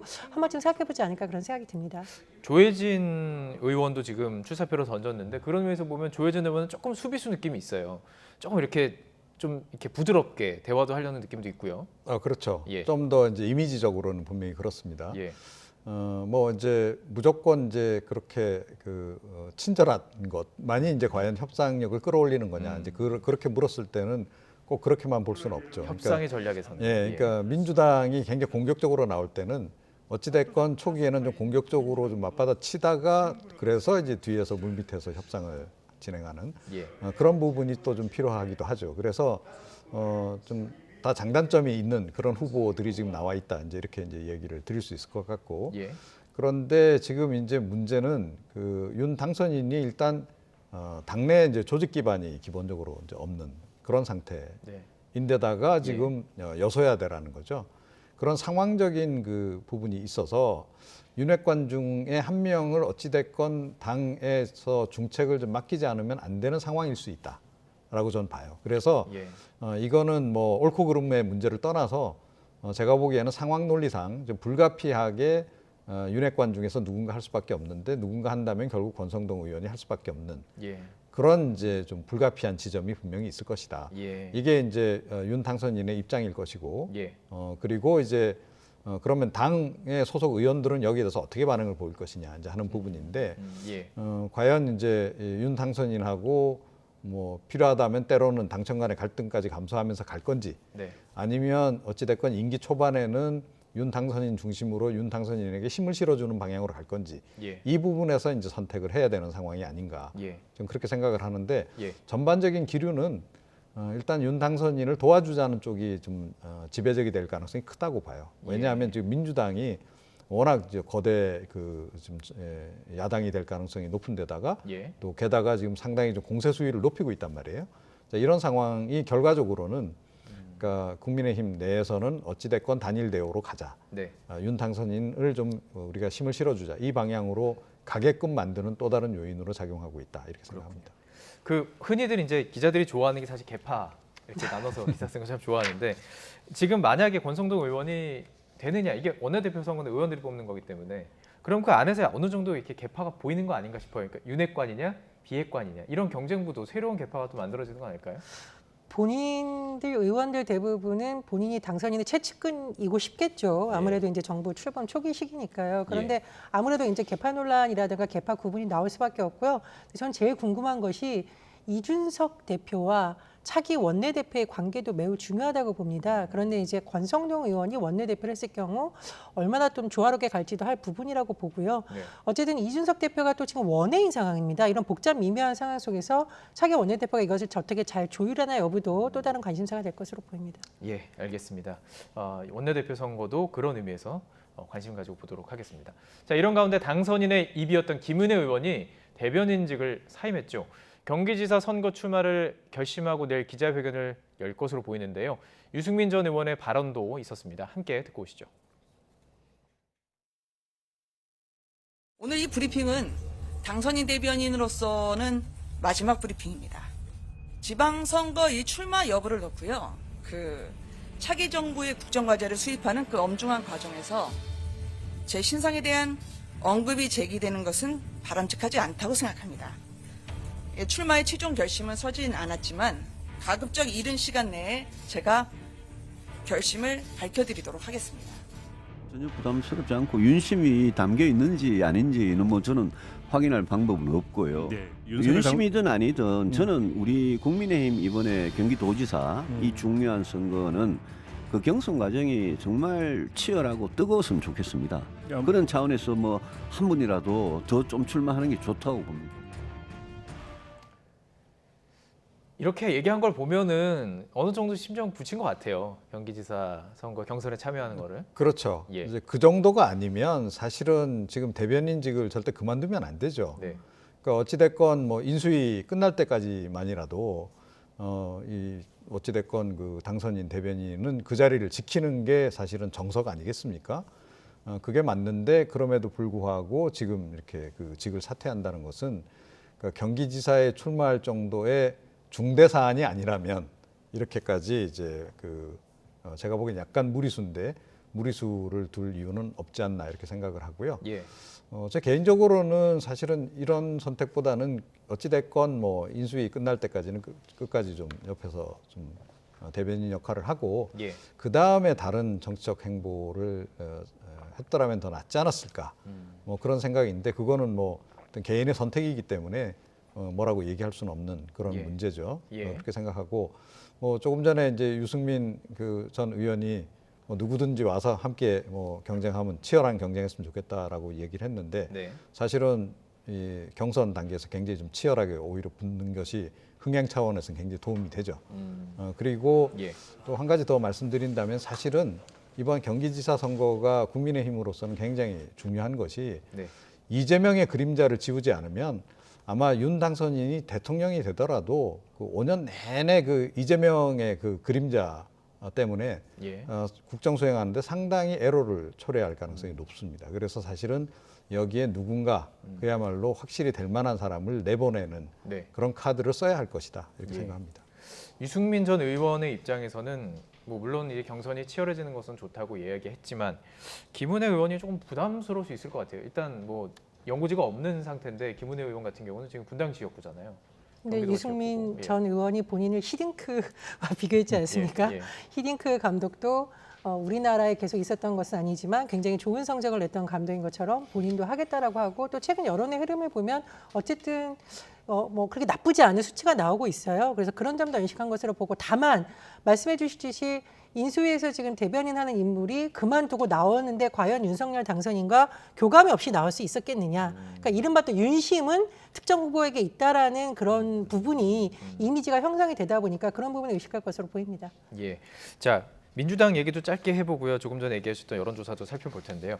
민주당에서는 경기지사 후보를 가리는 당내 경선 룰을 두고 약간 신경전인 것 같아요. 이 정도가 되면 네. 사실 이제 김동연 그 대표를 견제하느냐 배려하느냐에 따라서 이 경기지사 출마한 후보들이 약간 말이 달라요. 이게 지금 국민 경선으로 가야 되는 거 아니냐라고 얘기한 사람이 있는가 하면 아니다. 경선을 앞두고 룰을 왜 바꾸냐 이렇게 조금 이해관계에 따라 좀 다른 말이 이어지고 있는데 어떻게 될까요? 그러니까 간단하게 얘기하면 예. 그러니까 김동연이냐 아니면 당내 인사냐 그거죠. 그러니까 김동연 이제 대표 같은 경우에는 어찌됐건 당내 조직 기반이 전혀 없다 이렇게 예. 보는 게 맞습니다. 그리고 사실 문재인 대통령하고 약간 대립각을 세운 바도 없잖아 있고 그래서 당내 그 핵심인 친노 친문 입장에서 그렇게 또 달갑지 않은 그런 부분도 좀 없지 않아 있어요. 예. 자 그거를 극복하면서 과연 당내 경선을 돌파해 나갈 수 있겠는가?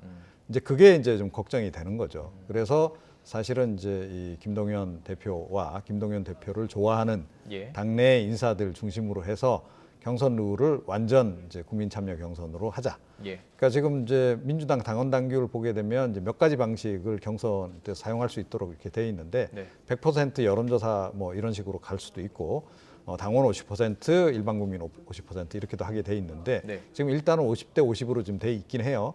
그런데 사실은 이건 당 차원에서 결단을 내리면 100%로 할 수도 있는 건데 저는 개인적으로 100%로 하는 게 바람직하다라고 봐요. 이게 실제로 본선에서의 경쟁력 있는 후보를 뽑는 데 많은 도움이 된다. 실제로 국민의힘에서 입증이 됐잖아요. 예. 지난번 서울시장 보궐선거, 예. 부산시장 보궐선거 때 100% 국민 여론조사 방식으로 해서 후보 결정했고 예. 결국 그 압도적인 표차로 승리했단 말이에요. 그래서 그런 거를 좀 그 반면교사로 좀 삼아서 하고 또 이게 또 명분도 좋잖아요. 네. 국민 여론에 어찌 됐건 이제 물어서 결정을 한다고 하는 것, 이 부분은 좀 결단이 필요하다 이렇게 생각합니다. 자, 경기지사에 대해서 아무래도 좀 관심이 좀 높아지고 있는 게 사실이다 보니까 여론조사도 나왔죠. 경기도지사를 가장 잘 수행할 것 같은 후보를 묻는 질문이 있었습니다. 이제 후보군 현재 나와 있는 후보군을 기준으로 봤을 때 유승민 국민의힘 전 의원이 23.3%로 가장 높았고 그다음에 김동연 새로물결 대표예요. 19.8%로 나왔고 이게 이렇게 지금 색으로 좀 구분되어 있는 걸 더해보면 수치가 이렇게 차이가 안 난다는 걸 좀 알 수가 있습니다. 그렇죠. 그리고 그 다음으로 넘어가 보면 유승민 전 의원과 김동연 대표가 맞붙을 경우를 또 봤더니 오차 범위 안에 있는 겁니다. 그러다 보니까 아무래도 이 경선 룰을 정하는 당 뭐 지도부라든지 고민할 수밖에 없을 것 같아요. 일단은 국민들이 원하는 사람으로 가야 본선 경쟁력이 있는 거잖아요.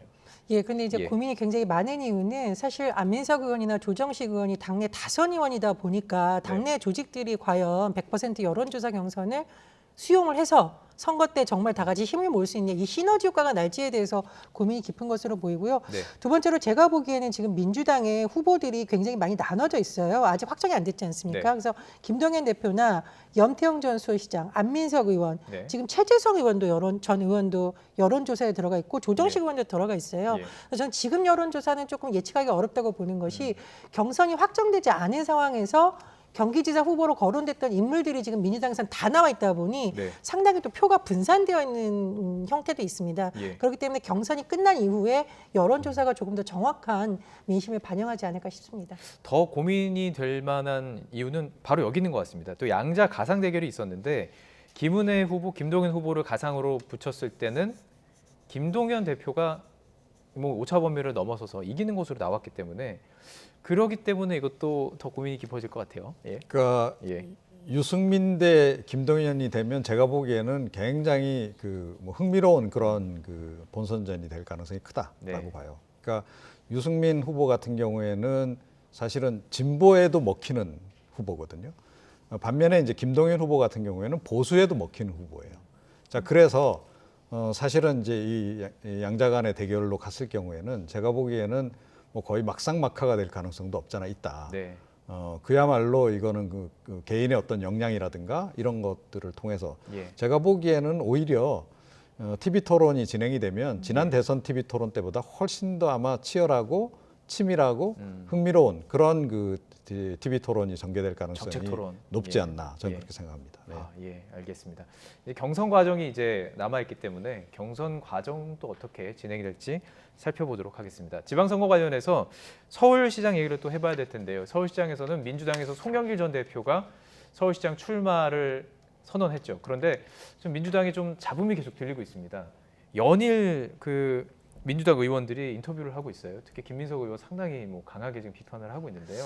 근데 이거는 예. 민주당 내뿐만 아니라 지지자들 사이에서 논란이 있을 수밖에 없는 것이 대선에서 패배해서 책임을 지고 물러난 전직 당대표를 바로 얼마 후에 있을 지방선거에 그것도 서울시장 후보로 내겠다라는 것에 대해서 명분이 매우 약하죠. 그리고 네. 타이밍도 문제이고 네. 지금 본인이 있었던 지역구도 문제입니다. 그러니까 서울에서 계속 활동하던 인물이었다면 그래도 반발이 좀 덜할 텐데 이건 누가 봐도 선거용으로 갑자기 서울로 이사하고 그럼 또 인천 계양을도 또 비게 되고 이런 여러 가지 문제가 복합적이다 보니 네네. 아마 당내에서부터 여러 문제 제기가 나오지 않나 그런 생각이 듭니다. 이런 추측이 오늘 이준석 대표가 뭐 민주당 얘기긴 하지만 이런 추측을 했더라고요. 그냥 추측이라고 하던데 송영길 후보가 나간 그 자리에 이재명 전 지사가 조기에 등판하는 건 아니냐. 그러니까 재보궐선거에 국회의원으로. 그거는 이준석 대표의 지나친 예측이 아닌가 싶습니다. 예, 제가 사실은 얼마 전에 이 부분이 궁금해서 좀 취재를 많이 해봤어요. 예. 이재명 후보와 경선 전부터 활동했던 분들이라던가 마지막에 활동한 분들한테 좀 취재를 해봤는데 펄쩍 뛰더라고요. 그거는 너무 우리에게 모욕적인 상상력이다. 아마 이제 송영길 전 대표를 추대하려는 분들이 인천 계양홀 문제가 논란이 될 것 같으니까 그런 생각을 하는 것 같지만 그건 아니라고 또 선을 그어서 현재로서는 저는 뭐 그 추측보다는 관계자들의 발언이 좀 더 정확하지 않을까 싶습니다. 예. 자, 그런 추측이 나오는 이유는 이재명 상임고문이 회원수가 한 18만여 명이 되는 그 카페가 있죠. 팬카페. 이름이 뭐 제명인의 마을. 여기에 이제 이장직을 수락한 것으로 알려지고 있습니다. 그러다 보니까 이제 이거 조기 등판하는 거 아니야? 이런 얘기가 나오는 이유가 있는 거예요? 네. 저는 너무 등판이 빠르다라고 생각합니다. 빠르다고요? 개인적으로. 예. 예, 그럼에도 불구하고 이재명 전 지사는 마음이 지금 상당히 급한 것 같아요. 그래서 빨리 어찌됐건 이제 뭔가 역할을 좀 해야 된다. 이번 지방선거 때부터 내가 뭔가 정책 역할을 해야 된다라는 그런 강박이 굉장히 강하게 지금 작동하고 있는 것 같고, 그러니까 송영길 지금 전 대표 같은 경우에도 논란이 되는 게 결국 이 명심이 작동한 거다. 뭐 이런 얘기 나오는 거 아니에요? 예. 그러니까 이게 자칫 보기에 따라서는 그야말로 보온공천 같은 그런 느낌을 많이 준단 말이에요. 예. 지난 대선 때 송영길 전 대표가 사실은 이재명 후보 편을 많이 들었잖아요. 네네. 경선 룰 만드는 과정에서도 그랬고, 그래서 논란이 상당히 있었단 말이에요. 그때 이미 좀 뭐 송영길 전 대표의 마음이 이재명 전 지사의 마음하고 같다. 뭐 그런 이심전심 논란도 좀 있었고 이제 그랬단 말이에요. 자, 그런 상태에다가 또 게다가 이게 또 문제가 뭐냐면 그러니까 시대 정신인 그 세대 교체하고도 전혀 안 맞는 그런 그 공천이 될 가능성이 높다는 거예요. 그래서 지금 이제 당내 반발이 있는 게 좀 당연한 거고요. 이재명 전 지사 같은 경우에는 뭐 이미 지금 시작을 한 상태이기 때문에 제가 보니까 서울시장 뭐 경기지사 선거부터 비롯해서 아마 그 광역 단위 단체장급은 뭐 상당하게 좀 영향력을 행사하려 될 가능성이 좀 높지 않나 그렇게 생각을 합니다. 사실 지방선거라는 것이 그냥 넘어간 선거가 아니라 사실은 당권을 장악하고 또 이제 풀뿌리 그 어떤 표심까지 가기 때문에 상당히 관심이 가는 선거기 때문에 그런 것도 있는 것 같아요. 말씀해 주시죠. 예. 제가 보기에 뭐 공천에 관여할지 안 관여할지는 잘 모르겠습니다. 그러나 지방선거에 있어서 지원 유세에 나올 가능성은 굉장히 높아 보여요. 왜냐하면 제가 이제 지방선거가 전국선거이고 민주당으로서는 현재 본인들에 대한 관심을 높이고 분위기를 띄워줄 이른바 얼굴 구심점이 필요한데 현재로서는 이재명 고문 외에는 마땅한 인물이 없다라는 고민이 현장에서 많이 나온다고 봅니다. 그래서 본인의 의지와 상관없이 또 계속 당에서 요청이 올라오면 지원 유세에 나올 가능성은 매우 높은 것으로 제가 취재한 바로는 그런 기류도 있는 것으로 보입니다. 알겠습니다. 이제 마지막으로 짧게 이 얘기만 해보죠. 이제 내일 국무회의에서 용산 집무실 예비비 처리가 예정이 되어 있습니다. 하지만 지금 시기로 보면은 5월 10일에는 좀 힘들지 않을까요? 불가능하죠. 일단 그거는 이제 불가능한 거고요. 그래서 뭐 임시로 지금 이제 계속 지금 인수위 사무실 쓰겠다는 거 아니겠습니까? 그 준비도 대략 하고 있는 것으로 이렇게 전해지고 있기도 한데 원래 뭐 496억 정도 이렇게 그 예비비 좀 해줬으면 좋겠다라고 얘기를 했는데 내일 아마 통과시킬 것은 한 360억 정도 되는 것 같아요. 우선 이것만 하는 거고. 그래서 일단 뭐 그야말로 이제 기본적인 이사 비용 정도 일단 포함시키는 것으로 일단 그렇게 보입니다.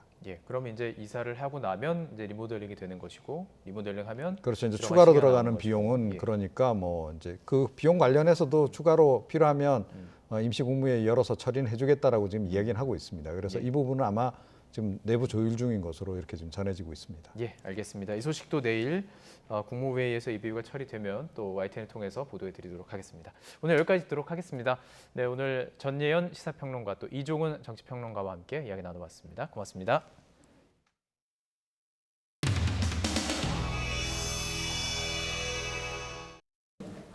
제11차 비상대책위원회를 속개합니다. 윤석열 인수위의 불법적인 월권 행위가 도를 넘어서고 있습니다. 지금 인수위가 아나무인격으로 점령군 놀이에 빠져서 법과 원칙을 완전히 무시하고 있습니다.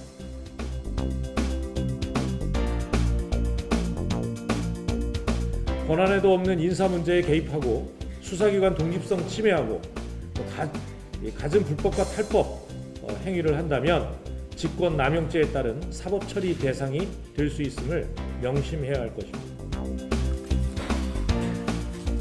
안녕하세요. 수석부 대변인 원일희입니다. 인수위 활동에 대해서 윤호중 민주당 의원께서 거친 표현으로 비난하고 있다라는 얘기를 들었습니다. 부적절한 거친 표현으로 인수인계를 방해하고 심지어는 발목을 잡는 듯한 언행은 삼가해 주실 것을 다시 한번 정중히 촉구합니다.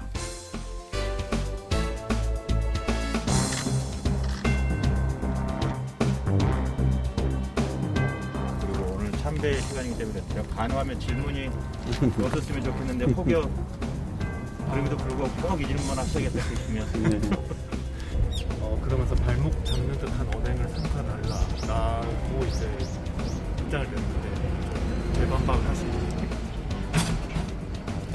막말이나 거친 표현의 기준을 굉장히 낮춰주고 있다는 것에 대해서 저는 이 정치 문화의 발전을 기대하는 사람으로서 환영할 만한 일이다 이렇게 생각을 합니다.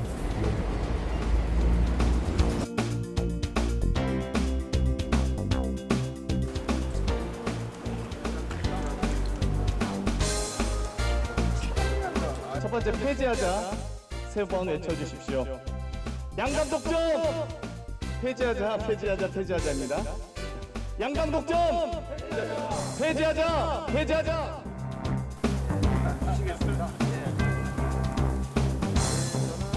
농성을 통해서라도 저희들의 의지를 국민들에게 보여드리고 국민의힘의 촉구를 하는 것입니다.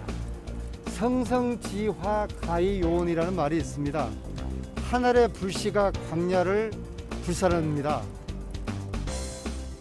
저희들의 오늘 이 행동이 대한민국 정치를 바꾸는 그러한 불씨가 되기를 소망합니다. 하여튼 좋은 말입니다. 자, 우리 하늘의 불씨가 광야를 불살한다. 그 심정으로 저희들도. 야, 이제 우리가 야당 된 게 실감이 나네. 성적표를 야당 성적표를 받았어요.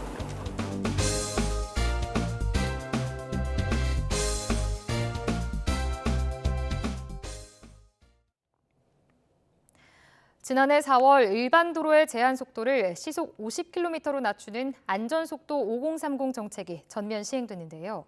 대통령직 인수위원회는 해당 정책이 도로 상황을 충분히 고려하지 못한다며 일부 구간에선 시속 60km로 올리는 방안을 추진하기로 했습니다. 김혜린 기자입니다. 서울 상암동에 있는 일반 도로. 제한속도 표지판이 시속 50km를 가리키고 있습니다. 이에 맞춰 차량들이 속도를 줄여 운행하고 있습니다. 출장 시간은 우리가 운전을 달래도 길이 막히게 못 달리지만은 어느 시간대가 되면은 일단은 운전하는데 좀 풀리는 시간이 있잖아요. 그때도 50km를 맞춰야 된다는 건 좀 무리지 않나. 교통사고 사망자 수를 줄이기 위해 안전속도 5030이 시행된 건 지난해 4월. 일반 도로에선 시속 50km, 이면 도로에선 시속 30km로 제한 속도를 낮춘 겁니다. 모든 도로에 일괄적으로 적용하다 보니 운전자들의 불만이 커질 수밖에 없었습니다. 어린이 보호구역에서는 30이 유지돼야 된다고 생각하는데 아닌 곳에서도 그렇게 적용되는 부분이 많아서 좀 더 잘 나눠주셨으면. 운전할 때 교통량들이 좀 정체가 돼서 많이 어려웠던 부분이 있습니다. 서울시가 먼저 한강다리 17개 구간과 일반 도로 3개 구간의 제한 속도를 시속 50km에서 60km로 높이기로 했습니다. 대통령직 인수위원회는 이를 전국적으로 확대하기로 했습니다. 다만 모든 도로에서의 제한 속도를 올리는 건 아닙니다. 보행자가 적어 사고 우려가 적은 일반 도로는 시속 60km로, 어린이가 다니지 않는 심야 시간대 어린이 보호구역은 시속 40km 또는 50km로 높이는 방안을 검토하고 있습니다. 도로 환경과 주변 상황을 충분히 고려하지 못했다는 지적에 따라 경찰청과 논의를 거쳐 제도의 기본 취지는 살리되 제한 속도를 탄력적으로 조정하여 운영할 것을 제안하였습니다. 인수위는 무단횡단 방지용 울타리를 추가로 설치하고 단속 카메라를 늘리는 등 교통사고를 줄이기 위한 대책도 함께 추진하겠다는 계획입니다. YTN 김혜린입니다.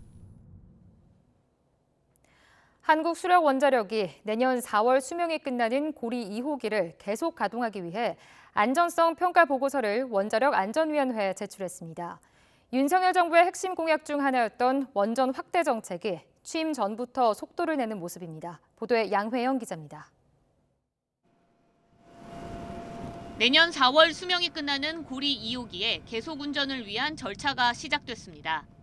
한국수력원자력이 고리 2호기의 주기적 안전성 평가 보고서를 원자력 안전위원회에 제출했습니다. 주기적 안전성 평가는 원자력 안전법에 따라 10년마다 원전의 안전성 평가와 주요 기기 수명 평가, 방사선 환경 영향 평가 등 14개 항목을 종합적으로 확인하고 개선 사항을 찾는 평가입니다. 이 보고서의 원래 제출 기한은 지난해 4월 8일까지였지만 한수원이 이를 1년 연장해달라고 원안위에 요청했습니다. 감사원이 수명이 다한 원전을 계속 운전하려면 기존 안전성 평가 이외에 경제성 평가 지침도 제출할 것을 요구하면서 이를 위한 준비가 필요하다는 게 이유였습니다. 하지만 원자력 안전위원회는 원전의 안전성 관련 부분만 평가할 뿐 경제성 평가는 해당 사항이 없다고 설명했습니다. 한수원이 주기적 안전성 평가 보고서를 원자력 안전위원회에 제출을 했기 때문에 이제 행정적으로 원자력 안전법상의 형식적인 요건을 갖췄는지 서류 적합성 검토를 시작할 계획입니다. 현재 국내 원전 24기 가운데 고리 2호기를 시작으로 오는 2030년까지 한빛과 월성, 한울 등 총 10기의 원전 수명이 끝납니다. 탈원전 정책에 따라 신규 원전 사업이 백지화된 상태에서 윤석열 정부의 원전 증대 공약이 지켜지려면 수명이 끝나는 원전의 계속 운전은 필수적입니다. 미국 같은 데는 한 60년, 80년도 씁니다. 근데 우리나라는 보통 30년에서 40년을 기준으로 해서 1차 원전 운영 허가가 나갔기 때문에 이것을 연장 운영할 수 있을지 여부를 안전성 검토를 통해서 한 다음에 이것이 연장 운영이 되고. 하지만 실제 노후 원전을 계속 가동하려면 찬반 논쟁은 물론 많은 시간이 소요될 전망입니다. 지난 2015년 원안위가 월성 1호기의 계속 운전 심사를 위해 보고서 평가에만 1년 이상이 걸린 것을 고려해보면 수명이 끝나는 내년 4월 전에 고리 2호기의 안전성 평가 검토가 끝날 수 있을지 미지수입니다. 전문가들은 기존 원전 설비를 보강해 수명 연장을 하는 것이 경제적인 만큼 논란 없이 원전 안전성에 대한 객관적인 평가 지침을 마련하는 게 무엇보다 중요하다고 지적하고 있습니다. YTN 사이언스 양우영입니다. 북한 김여정 노동당 부부장이 서 국방장관의 선제 타격 발언을 재차 문제 삼으며 핵미사일 동원을 언급했습니다. 김 부부장은 서 장관 발언에 대한 비난 담화를 낸 지 이틀 만인 오늘 다시 담화를 내고 남한이 자신들과 군사적 대결을 선택하는 상황이 온다면 부득이 핵 전투 무력이 자기의 임무를 수행하게 될 것이라고 밝혔습니다. 다만 자신들은 결코 그 누구를 먼저 치지 않는다며 김정은 국무위원장이 이미 자신들의 주적은 전쟁 그 자체지 남한이 아니라고 명백히 밝혔다고 말했습니다. 특히 남한을 겨냥해 총포탄 한 발도 쏘지 않을 것이라며 이것은 핵 보유국가의 군사력 대비 때문이 아니라 서로 싸우지 말아야 할 같은 민족이기 때문이라고 덧붙였습니다. 윤석열 당선인의 한미정책협의단이 미국 국무부를 찾아 대북 정책 공조에 시동을 걸었습니다. 북한의 위협에 대응할 수 있는 억지력을 강조하고 CVID, 즉 완전하고 검증 가능하며 불가역적인 비핵화라는 표현을 사용해 새 정부의 대북 정책이 억지와 압박에 맞춰질 것임을 시사했습니다. 홍주혜 기자입니다. 북한이 서욱 국방부 장관의 사전 원점 정밀 타격 발언을 문제 삼으며 핵 동원 가능성까지 거론한 가운데 윤석열 당선인 측은 북한의 공격 징후가 있으면 먼저 타격할 수 있다는 기존 입장을 재확인했습니다. 선제 타격도 전 세계 유엔을 포함해서 예방적 차원이 아닌 선제적 위협이 상존하고 있을 때 취할 수 있는 조치로 받아들여지고 있는 것 중에 하나입니다. 윤 당선인이 파견한 한미 정책협의 대표단은 미국 국무부를 찾았습니다. 웬디 셔먼 부장관을 만나 한미 동맹을 포괄적 전략 동맹으로 격상하자는 당선인의 구상을 전달했습니다. 대표단은 특히 북한의 모라토리엄 파기로 한반도의 긴장감이 고조된 만큼 한미 공조가 어느 때보다 중요하다는 데 양측이 공감했다고 밝혔습니다. 한미 간의 확장 억제를 강화할 필요가 있고 지난 몇 년 동안에 제대로 역할을 못했던 확장 억제를 위한 협의체, 이것을 다시 재가동하는 것이 중요하다. 근데 공감을 같이 했습니다. 지난 2018년 이후 가동이 잠정 중단된 고위급 확장 억제 전략 협의체를 재개하겠다는 뜻으로 풀이됩니다. 대표단은 또 북한 비핵화의 최종 목적은 CVID, 완전하고 검증 가능하며 불가역적인 비핵화라고 강조했습니다. 북한의 거부감이 커서 그간 한미가 잘 사용하지 않던 CVID란 표현을 다시 꺼내든 겁니다. 북한이 진정성 있는 비핵화 조치를 취하기 전엔 제재 완화는 불가능하다는 당선인의 의지가 반영된 것으로 보입니다. 다만 미국 국무부가 발표한 대표단과 셔먼 부장관의 면담 보도자료에선 확장 억제 전략 협의체는 구체적으로 언급되지 않았고 CVID 대신 한반도의 완전한 비핵화란 표현이 쓰였습니다.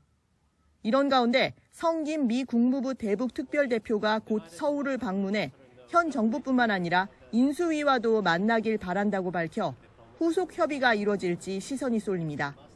YTN 홍주혜입니다. 가족이나 지인을 납치했다고 속여 돈을 뜯어내는 전화금융사기 수법, 보이스피싱. 이젠 다들 익숙하실 겁니다. 웬만한 방법으론 속는 사람이 없다 보니 그 수법도 갈수록 교묘해지고 있는데요. 최근엔 휴대전화에 가족이나 지인 이름을 뜨게 해 피해자를 감쪽같이 속이는 수법이 등장해 주의가 필요하다고 합니다. 김대겸 기자가 취재했습니다. 21살 A씨는 2주 전 전화 한 통을 받았습니다. 엄마에게 걸려온 전화였습니다.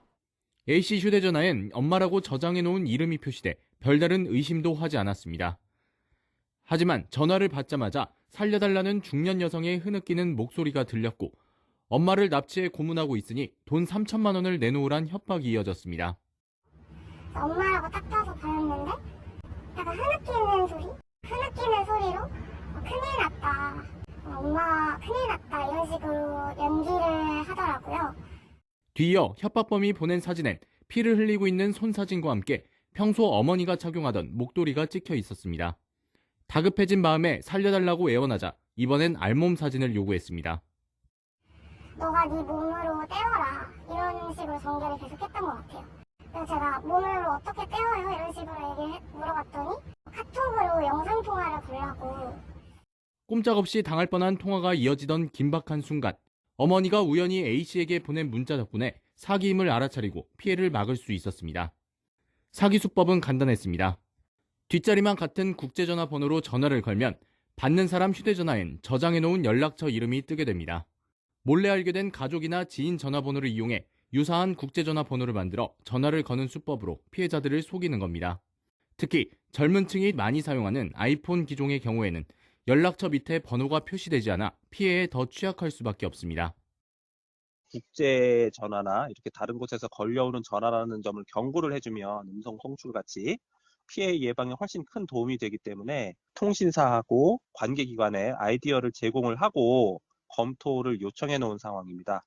최근 2주 동안 서울 지역에서만 집계한 유사 피해 신고 건수는 모두 11건. 경찰은 최근 범행이 잦아지고 있는 만큼 이 같은 신종 수법을 알게 되면 주변 친구나 지인, 가족 등에게 적극적으로 알려 피해를 예방해달라고 당부했습니다. YTN 김대겸입니다. 영리병원에서도 내국인 진료가 가능하다는 1심 법원의 판단이 나왔습니다. 제주지방법원은 녹지국제병원과 제주도지사 간 소송에서 병원 측의 손을 들어줬습니다. 고재형 기자입니다. 지난 2018년 당시 원희룡 제주도지사가 내국인 진료 금지를 조건으로 영리병원 개설을 허가했습니다. 녹지병원 측은 조건부 허가에 반발해 행정소송을 잇따라냈습니다. 지난 1월 병원 개설 취소가 부당하다는 대법원 판결로 병원 측이 승소한 가운데 내국인 진료금지 조건부 허가 취소 소송에 관심이 쏠렸습니다. 1심 재판부는 내국인 진료금지 조건을 취소해달라는 병원 측 손을 들어줬습니다. 재판부는 영리병원 개설 허가가 요건이 충족되면 법에 따라 그대로 처분해야 하는 이른바 기속재량행위라고 봤습니다. 기속재량행위는 법률상 근거 없이 조건을 붙일 수 없어 근거 없는 이번 내국인 진료금지 조건은 위법하다고 판단한 겁니다. 또 제주특별법에는 외국인 전용 제한이 삭제돼 내국인 진료 허용을 전제로 외국 의료기관 개설허가 제도를 규정하고 있다고 설명했습니다. 내국인 진료금지 조건이 부당하다는 판결이 대법원에서 확정되면 영리병원에서 내국인 진료가 가능하게 됩니다. 영리병원 반대 측은 이번 1심 판결을 인정할 수 없다며 반대 운동을 하겠다고 밝혔습니다. 내국인 진료가 가능한 영리병원으로 될 것이라는 매우 심각한 우려 상황이 1심 재판에서 있었고요. 영리병원 계속 반대하는 투쟁들 진행하겠습니다. 1심에서 패소한 제주도는 판결문 내용이 확인되면 항소 등 앞으로 방향을 결정할 예정입니다. 제주도는 영리병원 소송 결과와는 별개로 최근 녹지병원 측이 병원 건물과 부지를 국내 법인에 매각함에 따라 병원 개설허가 취소 절차를 진행하고 있습니다. YTN 고재영입니다. 사람의 생명이나 신체, 명예 등 인격적 권리를 법으로 보장하는 인격권이 민법에 도입됩니다. 그동안 대법원 판례 등으로 제한적으로만 인정돼 왔는데 앞으로 다양한 인격권 침해 사례를 구제하는 데 도움이 될 것으로 보입니다. 손효정 기자입니다. 보험회사에 재직하던 A씨는 지난해 10월 회사 후배와 동료가 보는 앞에서 모욕적인 일을 겪었습니다. 회사 대표가 A씨의 영업 실적을 문제 삼으며 그동안 받았던 수당을 물어내라고 했는데 이에 A씨가 항의하자 대표의 폭언과 폭행이 이어진 겁니다. 어디가 하면서 이러는 거예요. 갑자기 머리통을 잡고 진짜로 폭행을 하더라고요. 애들 앞에서. 여기를 자꾸 흔드는데 사람이 얼마나 모욕감을 느낍니까? 하지만 A씨는 근로기준법상 근로자가 아닌 독립사업자 신분. A씨와 같이 근로자가 아니거나 근로기준법이 적용되지 않는 사업장의 근로자는 명백한 회사 갑질에 피해당해도 법의 보호를 받기가 어렵습니다. 이처럼 형사처벌이 어려울 경우엔 손해배상 등 민사적으로 대응하는 데에도 한계가 클 수밖에 없습니다. 그러나 앞으로는 달라질 전망입니다. 정부가 민법에 인격권을 명문화하는 법 개정안을 입법 예고했습니다. 불법 녹음이나 불법 촬영, 또 직장 내 갑질, 여러 종류의 인격적 이익에 대한 침해가 다양한 국면에서 발생하고 있습니다. 개정안은 인격권을 사람의 생명과 신체, 건강, 자유, 명예 등 인격적 이익에 대한 권리로 정의했습니다. 대법원 판례나 헌법재판소 결정 내에서 제한적으로 인정돼 왔던 인격권의 기준과 범위를 구체적으로 규정해 명문화한 겁니다. 또 인격권 침해를 중단토록 하는 침해 배제와 인격권 침해를 사전에 막는 예방 청구권 조항도 신설됩니다. 사람과 마찬가지로 법인의 인격권도 함께 보호받는 조항도 마련됐습니다. 법조계에선 이미 인격권이 소송 단계에서 인정되어 오긴 했지만 민법의 명문화됨에 따라 적극적인 피해 구제와 피해 예방에 대한 경각심을 기대하고 있습니다. 손해배상 청구권을 같이 규정하고 있는 민법에다 규정을 해놓고 있다면 민법을 가지고 좀 더 적극적으로 활용할 수 있지 않을까. 다만 법무부는 구체적인 인격권 침해 인정 여부와 손해배상 적용 범위 등은 후속 입법과 판례 등을 통해 정비될 것이라고 설명했습니다. YTN 손유정입니다.